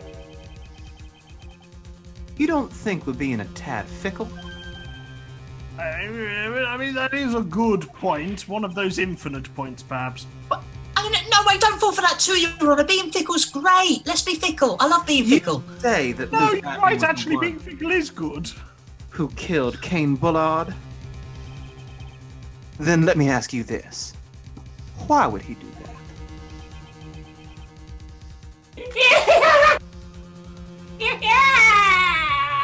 An excellent point. What? Motive, Mr. Wright. Motive! Might you, my merry murderous motive, manifest?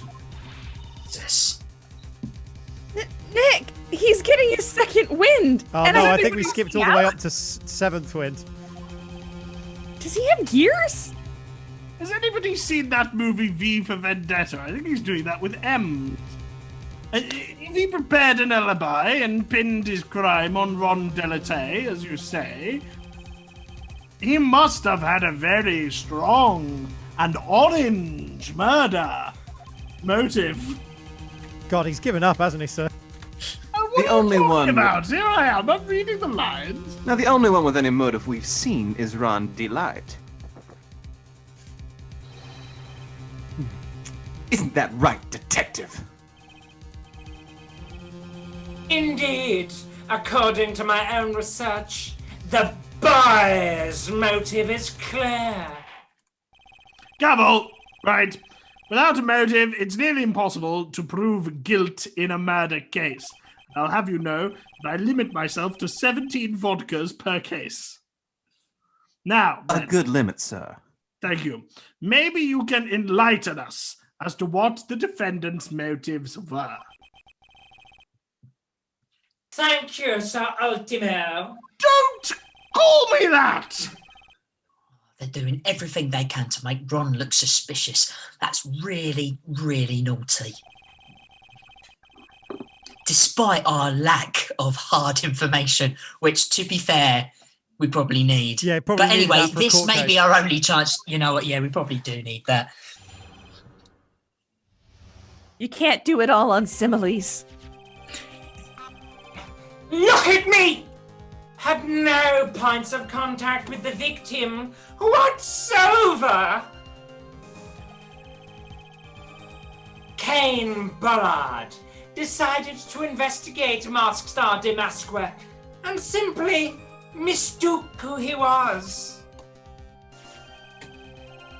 Yeah, it was Mr. Bullard who wrote the blackmail letter and sent it to Ron Delight. And again, it was Mr. Bullard who harbored a grudge against Mr. Delight for his betrayal. Mr. Bullard's mistake is quite excusable. The defendant truly believes he is Mask Star Demasqua. That is why Mr. Delight saw it fit to kill Kane Bullard. Truly a tragedy.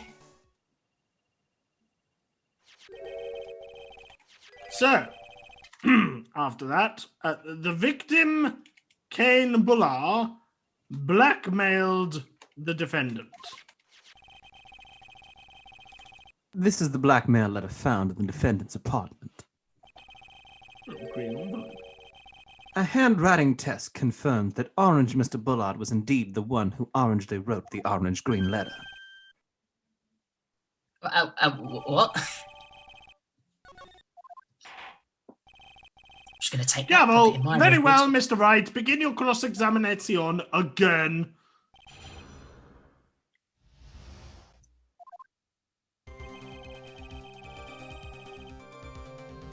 Now look at me, had no consequence of it. The victim of the horse Kane Bullard decided to ask out of our friend simply Mr. Greer. It was Mr. Bullard who wrote the blackmail letter and sent it to Ron Delight.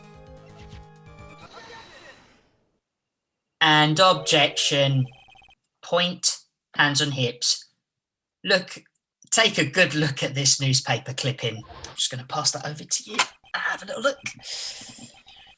It contains a picture of the Tear of Emanon, the stolen orange jewel. What about it? All right. The problem is this jewel's orange colour. Oh, it's getting testy now, you can tell. Something just flew into my Orange color? I'm not much for discussing color myself. Of course not. You're just a simple country hyper chicken. According to the clipping, the colour of the stolen jewel was blue. However, in the blackmail letter, that is green, a totally different jewel is mentioned. I'll take that orange-red diamond you received the other day. Red? Slam. Which means the orange-red diamond described in the blackmail letter, which is green, is not the Tear of Emanon that Master Damas stole at all. Oh my god, he's right there. What the There's fuck is so many going on? I colours. have no fucking clue. I want a coffee. And your point is, Mr. Trite? So you're trying to say this blackmail letter was intended for someone else? That is what you're trying to say, right, Trite? That is what you're trying to say, right? Right? Well, that is what you're trying to say. Rick? Nick? That is what you're trying to say. Isn't it, dickhead? Yes. Yes, it is. This Greenlee is who Kane Bullard is actually blackmailing, and it's... I'm going to point at him. Take that. Naturally, it was you, Detective at me, you silly sausage.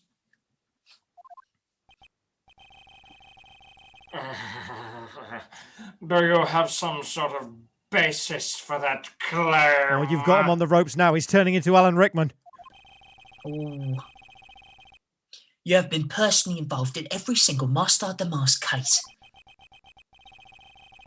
And in the last case, you recovered what was stolen. And received a jewel as your reward. A jewel? Probably the one wrapped conspicuously around your finger. That orange red diamond ring.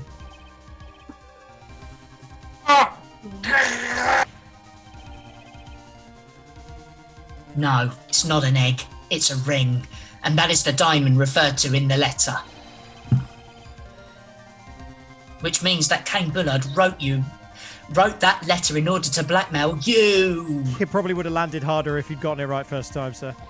Yeah, it would have, wouldn't it? Bollocks. Oh my god, he's stumbling over his words. Right, it would have landed harder if you got it right, mate. Order! Order in the court! Order! No! Oh no, sorry, not me. It seems you've gone too far with your childish pranks, Mr. Trot. You tell him, Daddy! Not now, Coffee. Uh-oh. I don't like the way he said that. Kane Bullard blackmailing Luke at me? Are you for real? I'm sorry, Miss Goddo. He is for real. Yes. Yes, I am. Nick, come on, stand up to him. Then answer me this. Ow! Shit. The blackmail letter contains the following passage. If you don't want your orange identity revealed to the world. Yes. Certainly it does, yes. King Bullard threatened to make Luke Atmy's orange identity public knowledge. An identity he wanted to keep a secret. So just what was that identity? Oh, shit. Atmy killed Kane Bullard because he was afraid of the secret becoming known. What was the orange identity he wanted to keep secret? Fuck, what was it? This is what it all comes down to, Nick.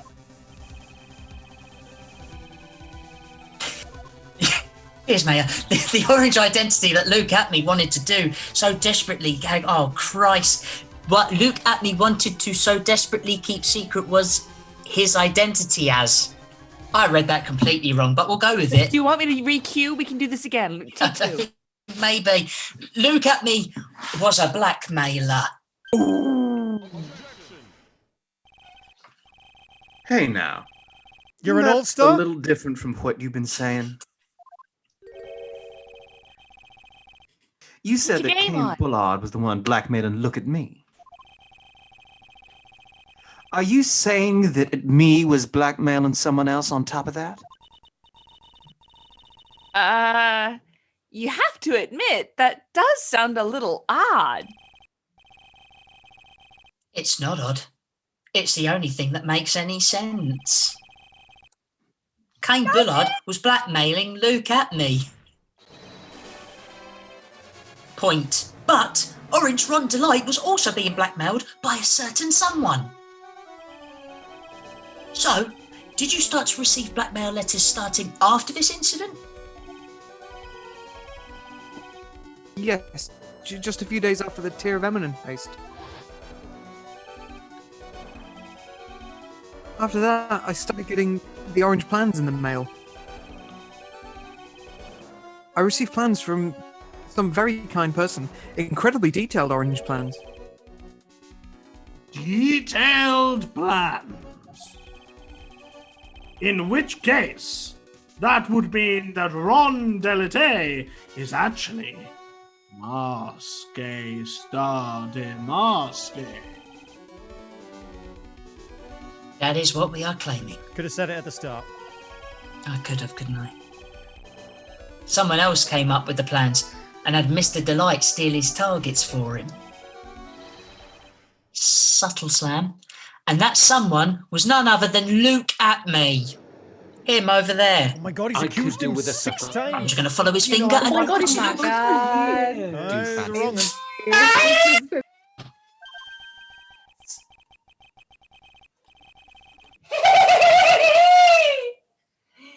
Now I see. It's all becoming clear.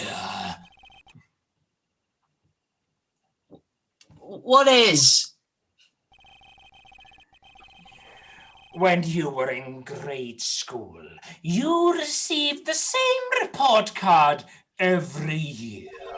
Only because there was a clerical error. Careless, with the tendency to jump to conclusions. Am I wrong? How did you... You say that E, look at me, was blackmailing Ron Delight? In which case, I would naturally know all about his relation to Masque Star de Masque. Well, yes. Ron Delight started receiving plans from his second crime onward, correct? Which means I learned of his identity when he committed that first crime. Good point. You certainly wouldn't have blackmailed him otherwise.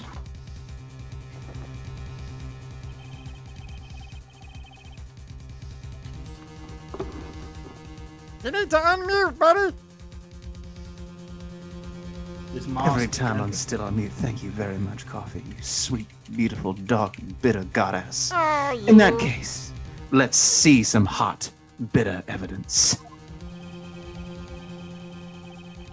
During the first crime, how did Luke Atme know that Ron Delight was Masque Star de Masque?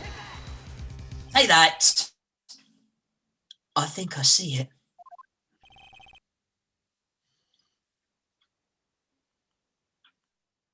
See what?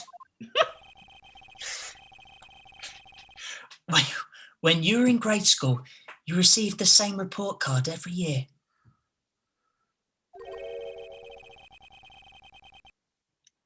Gets into lots of mischief trying to be the centre of attention. Chaz, it's unfair that you cast me as this.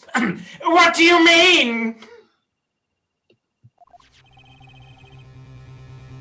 It's unfair we cast any of us. This newspaper clipping. Quick, get all of this in now while Chaz isn't on the stream.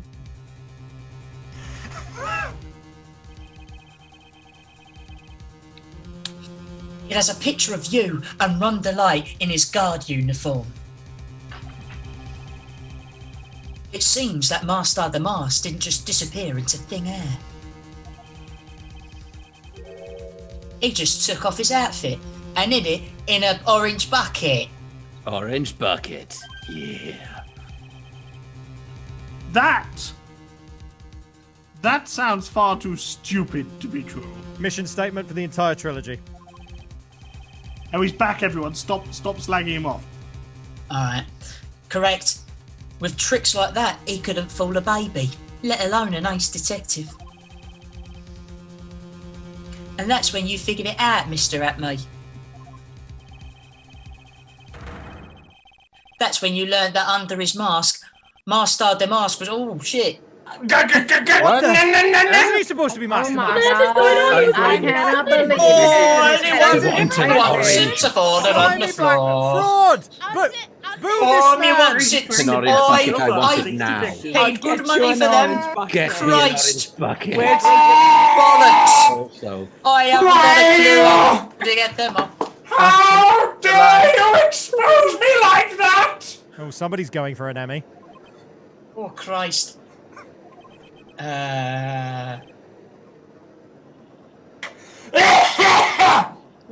Excuse me. Why, I mean, I never blackmailed anyone in my life. God, he's really playing to the back of the stream, isn't he? I'm a famous and proud ace detective.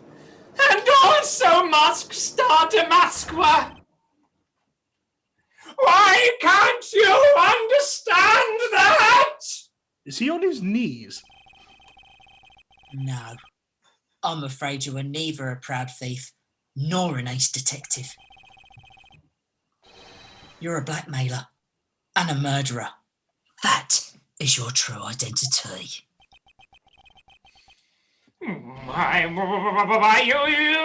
How dare you even could ever fall such lowly depths when yourselves in the big mouths of yours?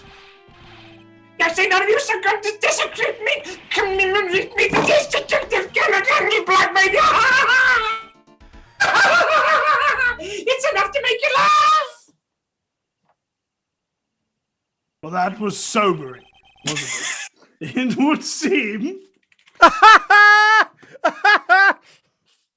It would seem we finally got to the real answer. That was quite a performance by Mr. Atme. Gavel, Bailiff, Droopy, please prepare a cell for Mr. 8-My. Okay, but do I have to go near him? He's very intense. Use the fire extinguisher.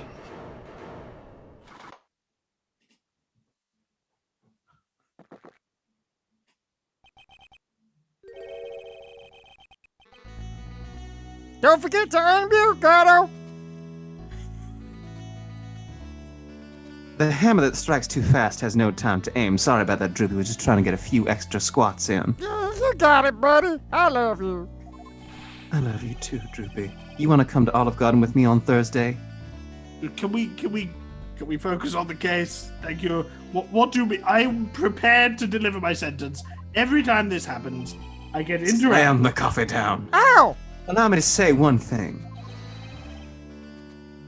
I will be the one to judge. No! Literally my job! also mine. I don't have a name! Don't get much more in your face than that. It appears that your claws weren't quite sharp enough, Mr. Trite. I forgot the blonde judge was here as well. Hang on, where do you... It's true that you've proven a lot of things. Things like Luke Atme was a filthy blackmailer. I'm sweating milk. And that he wasn't the Lord Dictator the night of the murder. That's right. That's why he's the one who killed Mr. Bull. But who's Mr. Bullbutt? There's still one thing you have yet to prove. What's that? Just because he wasn't at the warehouse doesn't mean he was at the murder scene. Therefore, you can't prove that this pitiful excuse for a man was at KB Security. You gotta stop doing that with the cup, man. Then I don't see how a verdict can be delivered. No way. Oh my god, Fuck. Oh my god, why did we shout? Why did That's absolutely fucking right. Put your face milk in your coffee. Not in the court! Wrong one. Well, Mr. Wright? This is it. This is the final round. Better be, you've got 16 minutes. I've got to prove that Atney was at Mr. Bullard's office on that night.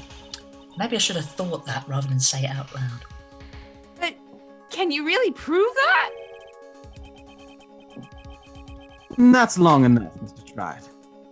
I want to hear your answer. That night, Luke Atney was at KB Security, and the defence... I can't prove it. Just as I thought all along, just as I thought... Oh my god, he's an absolute moron! Why is he sweating milk? Why does this man get out of bed in the morning? Bollocks. It's all over my trousers. But if we hear one more of Detective Atney's testimony... Unfortunately, that's as far as you go, Mr. Trite. Stop trying to make Mr. Trite happen. It's not gonna happen. I don't know how to quit. What do you mean? I won't allow for any more testimony. That's what I mean. What? Judge, are you hearing this? Yeah, I'm pretty sure that's my decision. Luke Atney is here after we interrupted his own trial. Yes. And you have failed to prove that he committed the murder. I think it's time for this witness to return to his own trial. I'll allow it. And face his guilty verdict as Mask's Star to Mask. No! Oh, tits. Oh, well now, Sir Liar, it seems that Louvre wins out in the end after all. I am the ace detective, as well as Mask Star de Masque. My verdict verify that. Just as Wrong Delights will verify that Hare is the true murderer. Yeah, look at my eyeball. I declare that with the full force of my detectiveness. Gross. Why is he sweating My milk? scabble. Order! Order in the court again. There's enough deliberation over this witness. Oh, shit, I can't believe this. At this rate, Ron is... Don't give up now, Nick. We still have tomorrow. We can look for more evidence and stuff. Well, but by then it'll be too late. Huh? Why? I've got plans. You going to Olive Garden? Orange Yeah, double jeopardy. One of the basic rules of any court of law. Oh, great. Can I get the video daily double? Double Jeopardy? I'll take Laws Phoenix Doesn't Know for 600. Should a defendant be tried and found innocent in court is what we have. Laws Phoenix Doesn't Know for 600. Yep. That defendant cannot be tried again for the same crime. What is the answer? The question? What is correct? What is double jeopardy? Ah, he's got it! This is a fundamental rule in all courts, of course. That's why you do it. I also would have accepted a 1997 movie starring Tommy Lee Jones and Ashley Judd.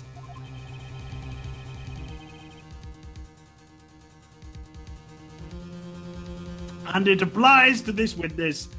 That movie starring Tommy Lee Jones and Ashley Judd applies to this movie, this witness, as much as it applies to anything else. Listen, I'm tired. Mr. Atney will be found orange guilty in a matter of minutes. I hope so. Guilty as Mask Star to Mask, which means... He will be orangely innocent as far as the murder of Cain Boulard is concerned. No way! Yes way.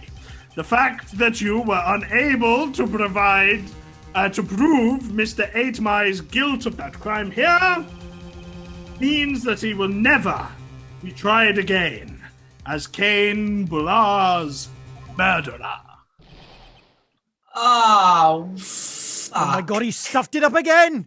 I don't my understand God, what else to that say. is- The one child. That's Goodness good, me, what a remarkable turn of events! Oh, mean now then? there's Take my freedom. nothing I can possibly do to win. That was Scotland, by the way, not Wales. Even if Ron is proclaimed to be innocent. The real killer, Luke Atmey, will go free. Gavel, you have cross-examined every statement the witness has made here today. And as long as there is no more testimony... No, why do I say these things out loud? Knock on wood, as long as there is no more testimony, I'm afraid I will have to declare that there will be no further questioning of this witness. Are there any very rude, very aggressive objections?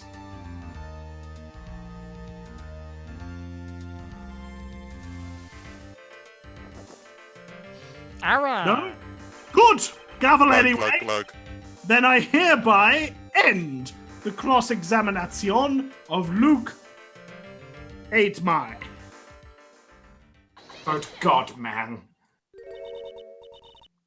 Oh, for fuck's sake! All on you, Louise. I think I see it.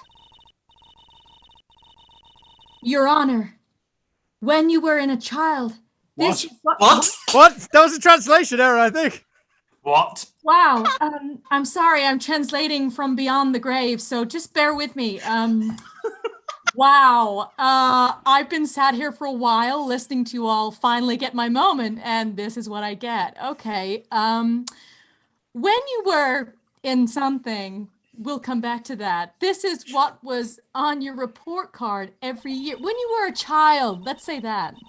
When you were not in a child, were a child. Jesus Christ. Dig up, Mia. I'm trying my best. I'm already in a grave. What more can I do?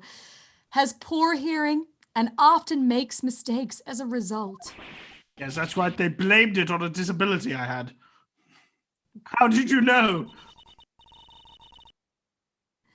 Phoenix, raise your head up high, which feels weird saying that now after what I've just... Have you forgotten what I used to tell you? I really don't want to do this, Mia. A lawyer is someone who smiles, no matter how bad it gets. Look how sentimental I've got. Everyone's looking at us. Oh, that voice. No way. Yes, Way. Boom! Look at these tits. Long time no see, Phoenix. Mia! Yes, indeed. This is the true power of the Karain channeling orange technique. I feel funny.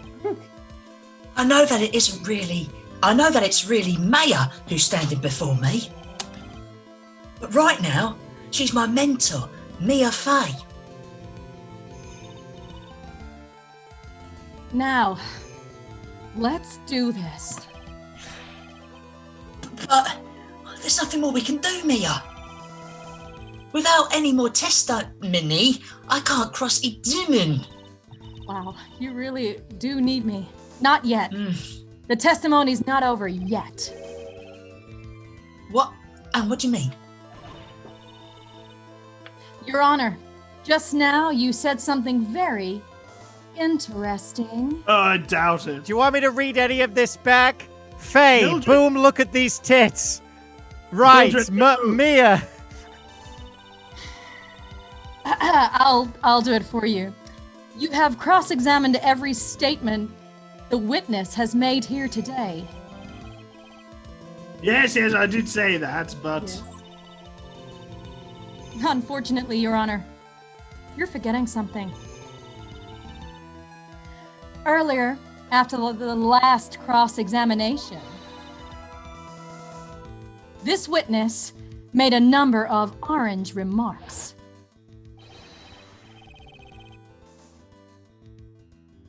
Well now, Sir Lawyer, it seems that Louvre wins out in the end after all. I am the ace detective, as well as Mask Star de Masque. My verdict will verify that. Just as Ron Delights will verify that he is the true murderer. I declare that with the full force of my ace detectiveness. Yes, I did think that was all quite odd. But these comments appear to have no importance whatsoever. Very well. Then we shall prove their importance via cross-examination. No, At it's any just rate. examination, because nobody's examined it Hush. yet. Hush now. Sorry. All right? Me and the tits are talking, all right? As long as the witness has made these remarks, we, the defense, assert our right to question them! Exclamation mark. Is that all right with you, prosecutor? Is something the matter, Mr. Godot? Does your reset button need pushing, or you're out of charge? Nothing.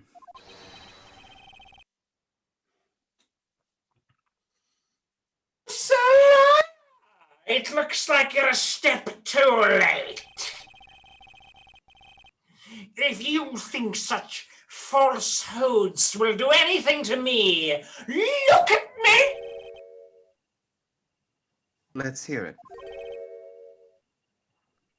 Huh?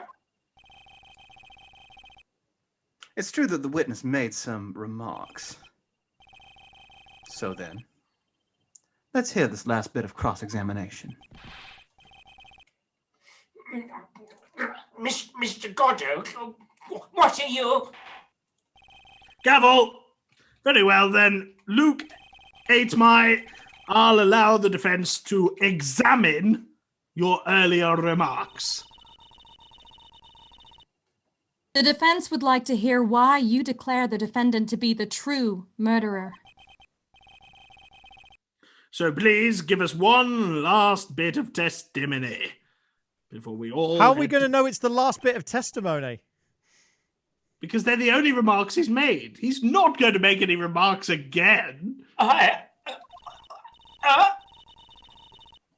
Phoenix, this is it. This is our absolute last chance. Yes, Chief. But how do we know it's the last testimony? Oh, right, okay. Oh, I see. You were setting up that. Indeed, it is true that I was not at Lord Taylor. I had to leave to see another vitally important job request. I had known about the date beforehand, so I had this photograph ready yet. My brilliant deduction was to inform... I'm sorry, my has got in my eye. Don't have time for this. My brilliant deduction was what informed me that the true culprit was Ron Delight. And thanks to the keycard and wallet, it was abundantly clear that he was there. I was able to make a deduction from the buzzer, which only sounded once. The button did not have any fingerprints on it. Why? The victim would have left prints if he sounded it, which meant the killer sounded it. Mr. Delight was wearing his Mask Star Damasque outfit, which is why he left no prints. And the blackmail letter? The victim likely just mistook the color of the jewel. Sorry! Therefore, all the evidence points to that poor boy. This testimony actually seems to hold up pretty well. Are you okay, sir? You're shedding sugar from your temples. Oh, sorry, I didn't pick that up. The witness's earlier remarks do not appear to have been hastily prepared. All of his points have been explained, and none of them seem to contradict anything, which is obviously something I'm very good at spotting. But of course. But how did you know about the emergency buzzer? The police investigation documents went directly through me. And I always look over the documents as you must look over my veiny eyeball. It's elementary, Solaya.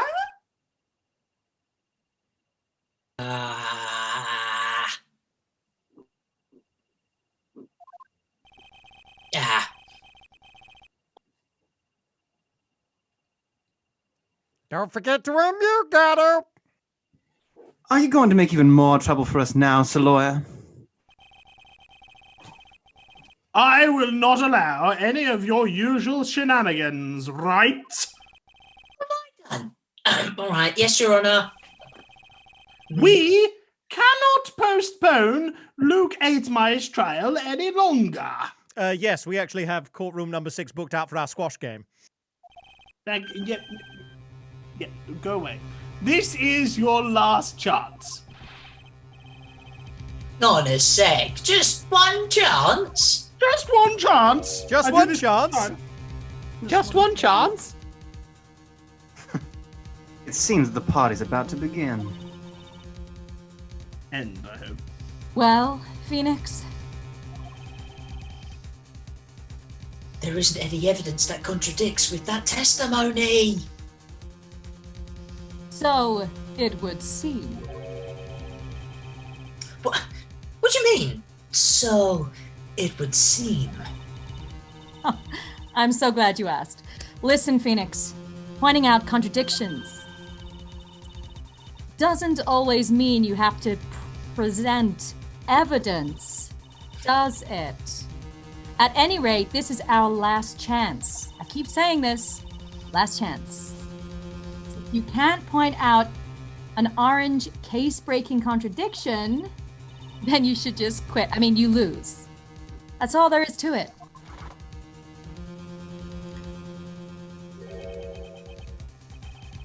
Cup number 17. The last cup. Yeah, drink me, you bastard. I don't like you as much as I like the last one. It seems that the time has come to put an end to the trial.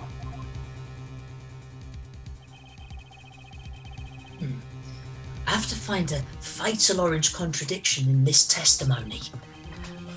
I have a subtle feeling this is going to be my last chance. And I need to point it out without presenting evidence. Which means all I can do is find the contradictory remark and press it. Remember, you only get one chance. Oh my God, we know. I wonder how many chances he's going to get. Think it's 3. One. Gavel, Just very one well chance.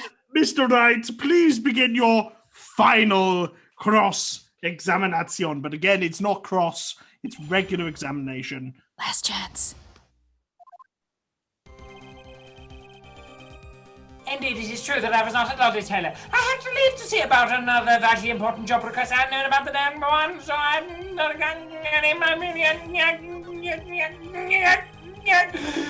This is king on all of them is button close. No, make the button buzzing.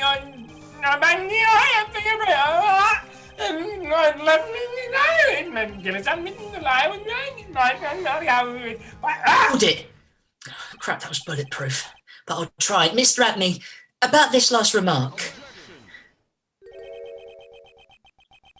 You still don't get it, do you, Tride?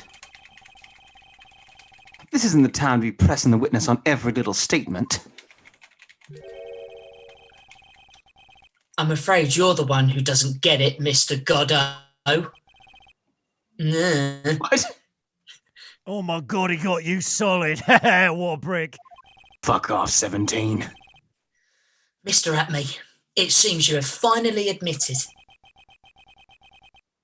that orangely you were in the CEO's office on the night of the murder.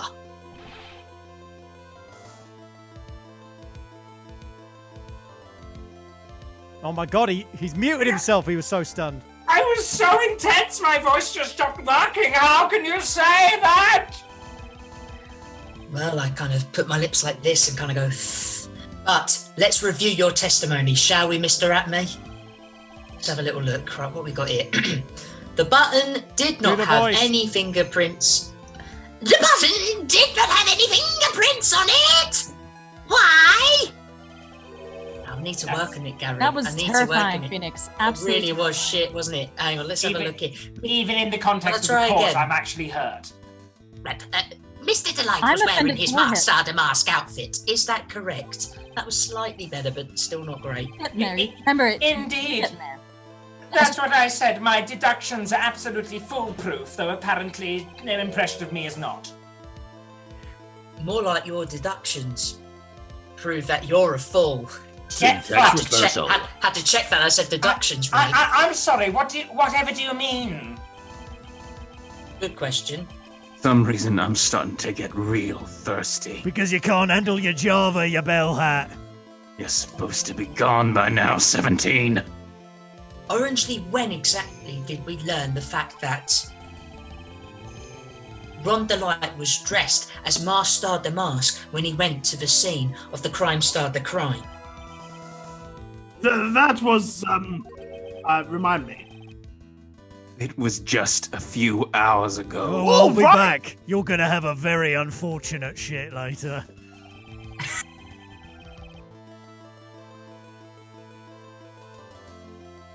Back when my sixth cup, rather than this one, was looking at me with a cold stare. Huh? Oh, did I forget to mention it before? I'm sorry, I just never had a chance to mention it up till now.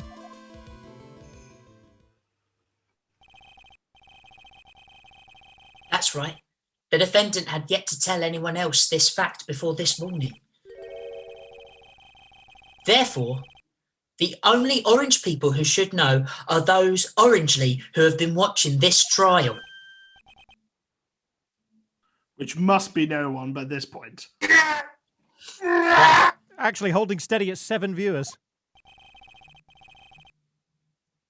Thank you, U7. And do you understand now, Detective Atme?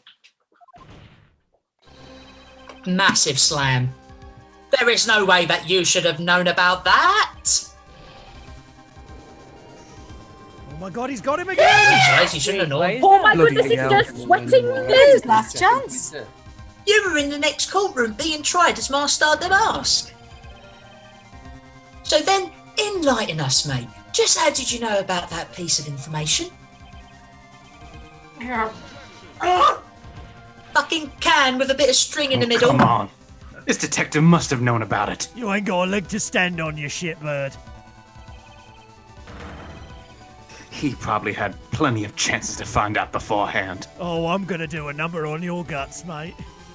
I swear this negging's making me uncomfortable. No, objection. And it's those chances that I want to discuss next. In my essay entitled Chances. That night, Mr. Delight was wearing his Master the Mask outfit. There is one and only one orange way for Detective Atme to have found that out. One way, you say? You're not gonna have a colon when I'm done. Yes, sir. Please remember, if you will, Mr. Delight's testimony. Only. When I entered the office, there was a suspicious shadow there.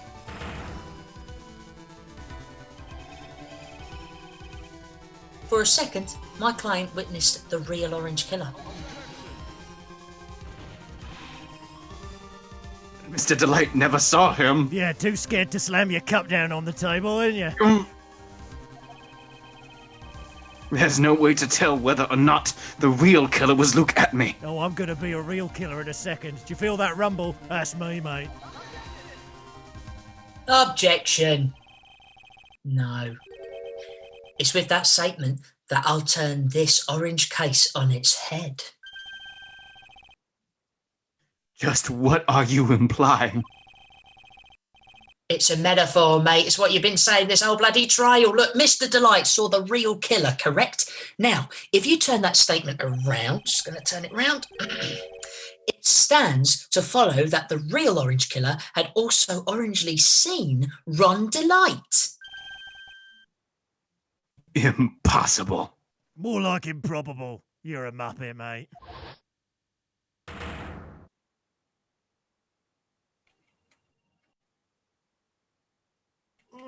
Just going to slowly reveal this.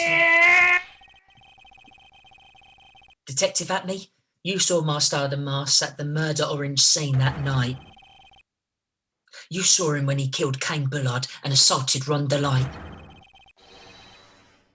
That was the only way you could have known what Ron was wearing. Yeah, that's me. I'm coming out. My what? The white noise machine on.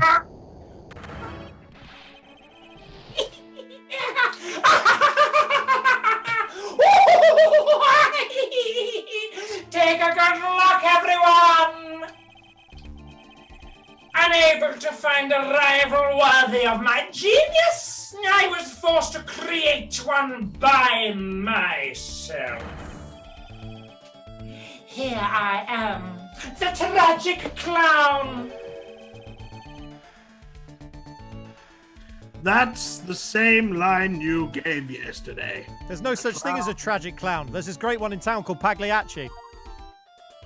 Okay. I think there's a little more meaning behind it this time.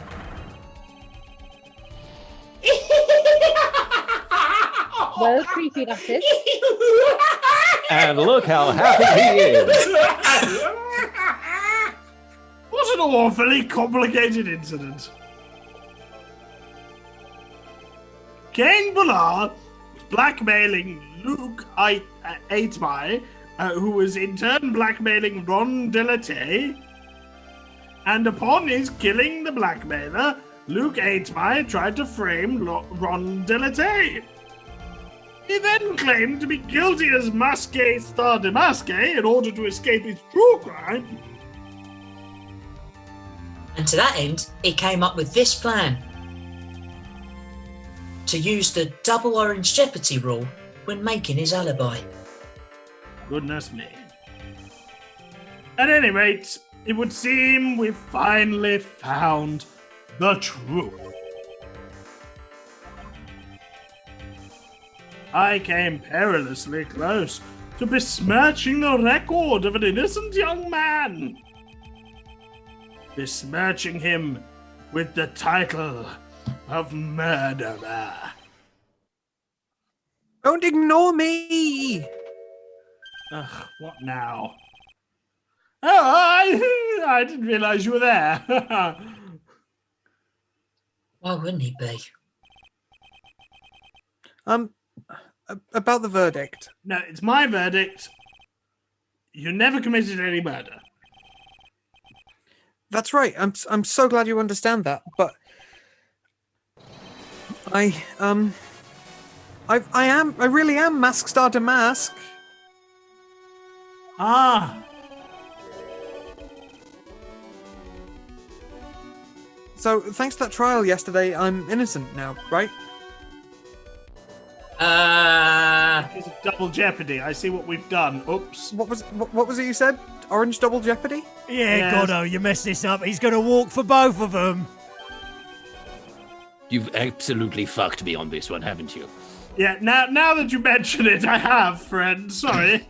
Fine. I've been Fine. careless. Oh, yeah, you have. Careless.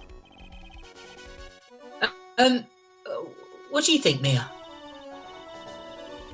As the defendant says, the rule of double jeopardy is absolute. A defendant can never be tried twice for a crime in which he was once found innocent. Then Master the Mask is really orangely innocent? For now, it would seem so. For now? For now. Devil! but only for now. The court finds the defendant not guilty. Not guilty, verdict. Party poppers! Right. Last chance as A well. victory for Aberystwyth Crown Court. Boy, this is really lucky. Wait, that isn't so good after all. You see, the thing is, I still am Mask Starter Mask. Yeah, that's enough of that. October 14th, 3:35 p.m. District Court, Defendant Lobby number 4. You did it, Nick. With my help. Thanks, Mia. It's been a long time, hasn't it? Yeah. It's because Naya doesn't call on me much these days. Oh? I'm just joking, Phoenix. Don't take everything so seriously. God. Yeah, but your intonation sort of implied it wasn't a You know what, never mind. Just chill out. Shut up, Gary. But on the other hand, Naya, she seems kind of lost these days. You mean about becoming the master of the Karain channeling school? Becoming the master means saying goodbye to our mother. You mean Misty Faye? Season 1, Case 5, True Believers. Watch over her, will you, Phoenix?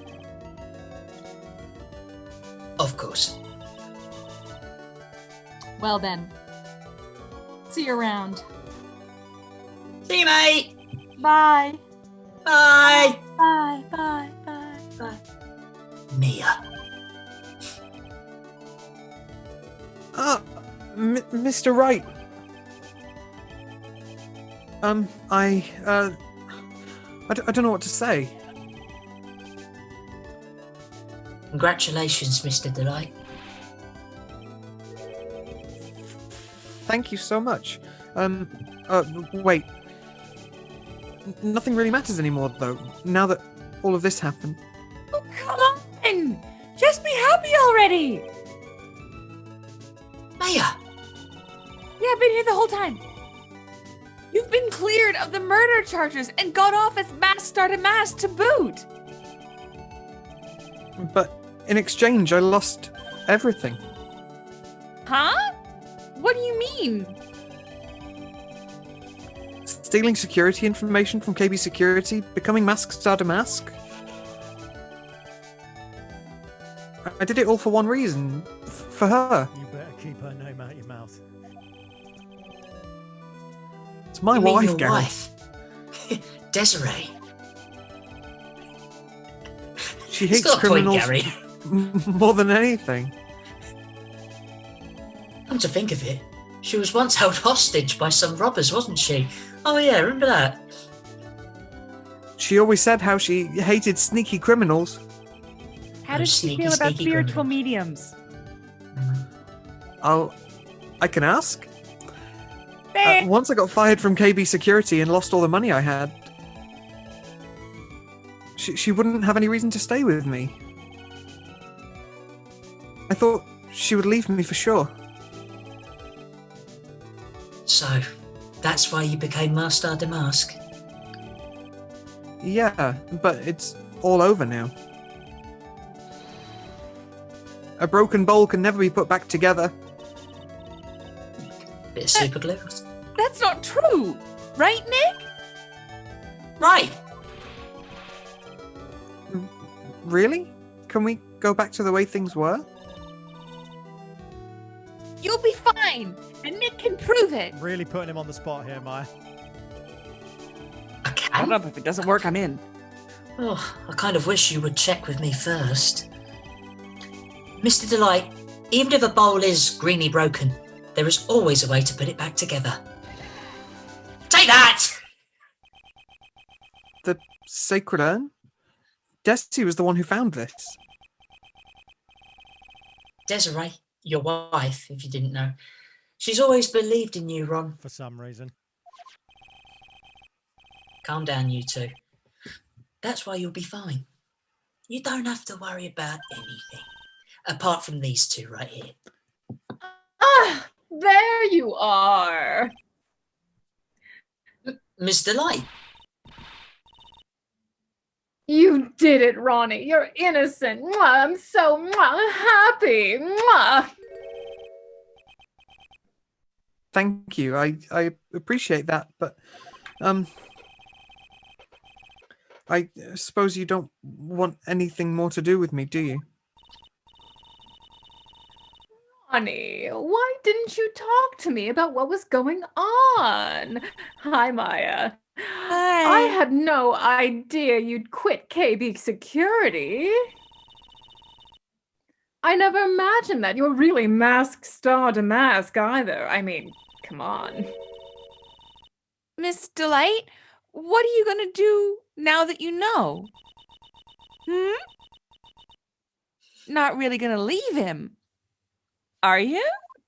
Would you put that idea in her head? You sound really excited about that. Come on, though. It's obvious, isn't it? I just need to hear you say it. How could I ever let a wonderful man like him get away?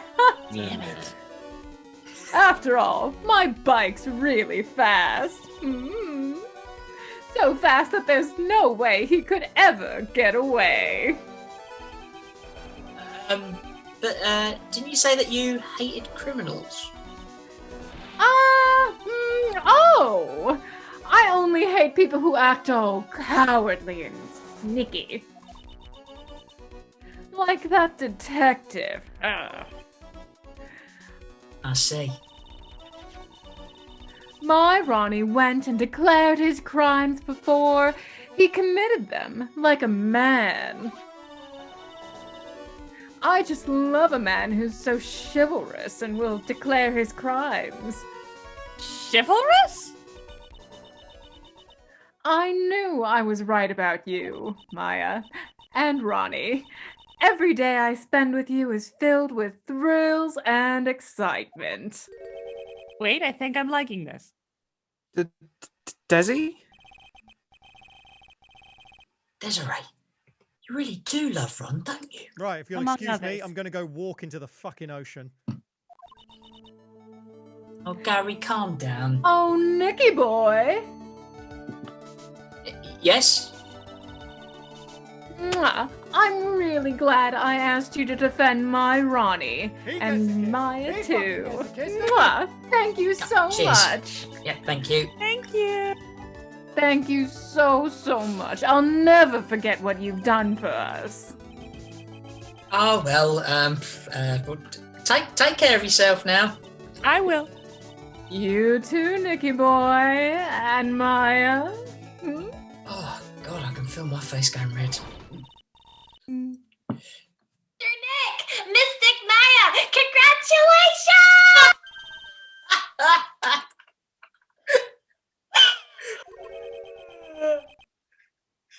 Talk about bad timing. Mr. Nick, how could you with another man's wife in front of Mystic Maya? No, I never watched. I'll never forgive you! Worth it! Oh, God, so just as the case came to a close, so too did my consciousness. Ah, Pearls. Ron said a broken bowl could never be put back together. But I know that's not true. I mean, just look. These two fucking love this phase. Here's a perfect example of one that was put back together even better than before.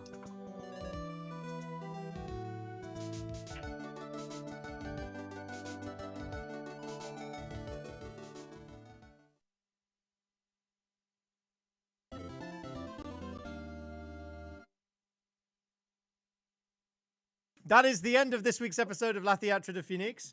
It was pretty full on. A big thank you to all of the cast of Case 2, some of whom will be coming forward into other cases and some of whom will not be. So I think it's only fair that we go through a couple of plugs. Scott, I know you probably want to dash our amazing Phoenix, right? Scott, any plugs? I do. I'm desperate for a wee, but my plug is just the thing you're going to plug at the end. Okay. Charity thing. And congratulations once again, Chaz. Thank you very much. Looking That's forward more to than it. fair. We actually had an incredible understudy, Maya, today. Sarah Griffin as Maya. Sarah, do you have any plugs? I do indeed.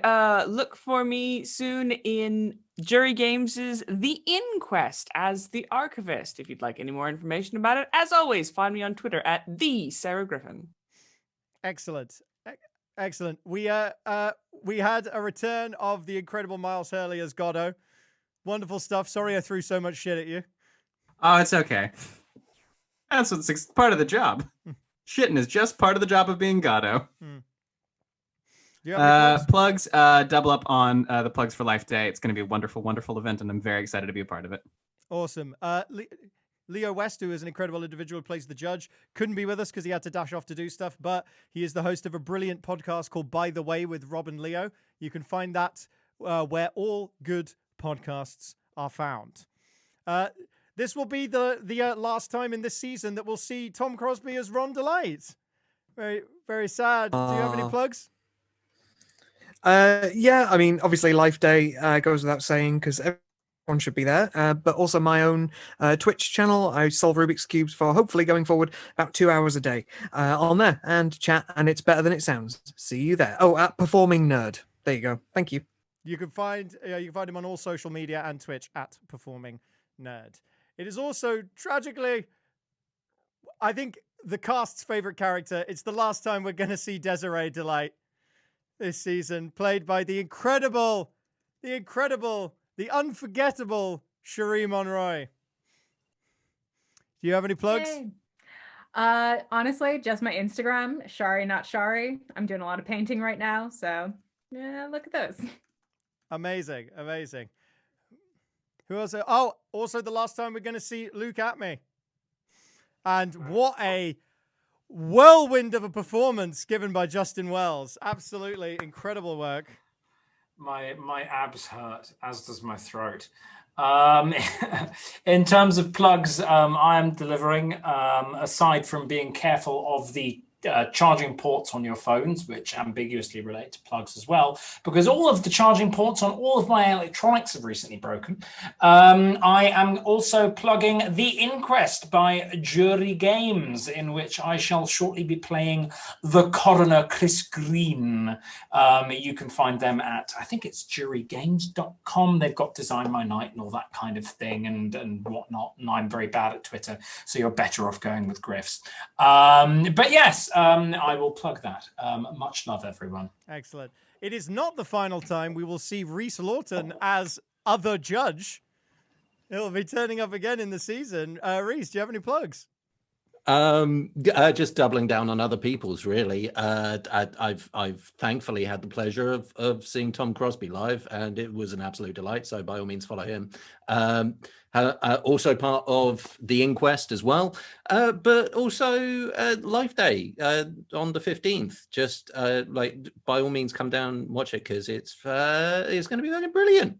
It's going to be fun and cool people doing cool things, and you're all lovely. So have fun, whatever you do. Wonderful. And we had a beautiful returning cast member today. Always a pleasure with that famous work of literature. Boom! Here are the tits. Louise Carter as Mia Fey. Do you have any plugs, Louise? Yeah. No, I just anytime anyone enters a room, whoever you are, whatever you look like, just boom, here are the tits. That's all everybody needs. That's my gift to you. Thank you. I've got no personal plugs. I will do, but not right now. So I'm everybody else is there. Everyone's just said, please go and visit those. Also Life Day. Was it the 15th? It's Did I the get the date 15th, right? yeah. I'm going to do a whole thing about it. Life Day. Thank you. Okay, boom, look at the tits at Live Day, all right? That's what you need. Hashtag. So all that's left is for me to do my final plugs. This is my Twitch channel. If you would like to give me a follow and a subscribe if you haven't already, I'd really appreciate it. I have a full streaming schedule. Tomorrow afternoon at 1 p.m. is Fitness Thursdays. I'll be playing some Ring Fit Adventure. So if you want to see me looking very tired, then that's it. But as people have said, the 15th of February is Life Day. That's a 12-hour charity stream that I'm doing from 11 a.m. till 11 p.m. We're going to be doing a quiz. We're going to be having a dance party. The cast of Theatre De Phénix are going to do something in the final hour. I'm still working out what that is. You can either tune in on the day or you can go to the GoFundMe and donate now. We are just £260 away from hitting our initial fundraising goal. So that would be great if we can hit that even before the stream starts. There's a bunch of guests that I can announce now because I've cleared it with people. We have Huge Davies, Tom Crosby, Archie Henderson, Olga Koch, Ken Cheng, Charlie Russell from the Goes Wrong Show, Juliet Burton. Just endless stacks. Ted Hill, Alice Marshall, Tom Tuck. There's so many people who are going to be joining us, plus some representatives from both Calm and Mind to explain what their charities do, and I can have a little chat with where this donation money will go and how they've been coping in lockdown. So that's all up for grabs on the 15th. So with that in mind, plugs out of the way. Still not the longest episode. Oh yes, the final thing. This is my partner Chloe. They're incredible. It's Chloe's birthday today, and that's really cool. And I care very deeply about them. So happy birthday, honey. All right. So with that in mind, I wish you a very good evening. I'm going to go give Chloe her birthday present that I've managed to keep secret this entire time.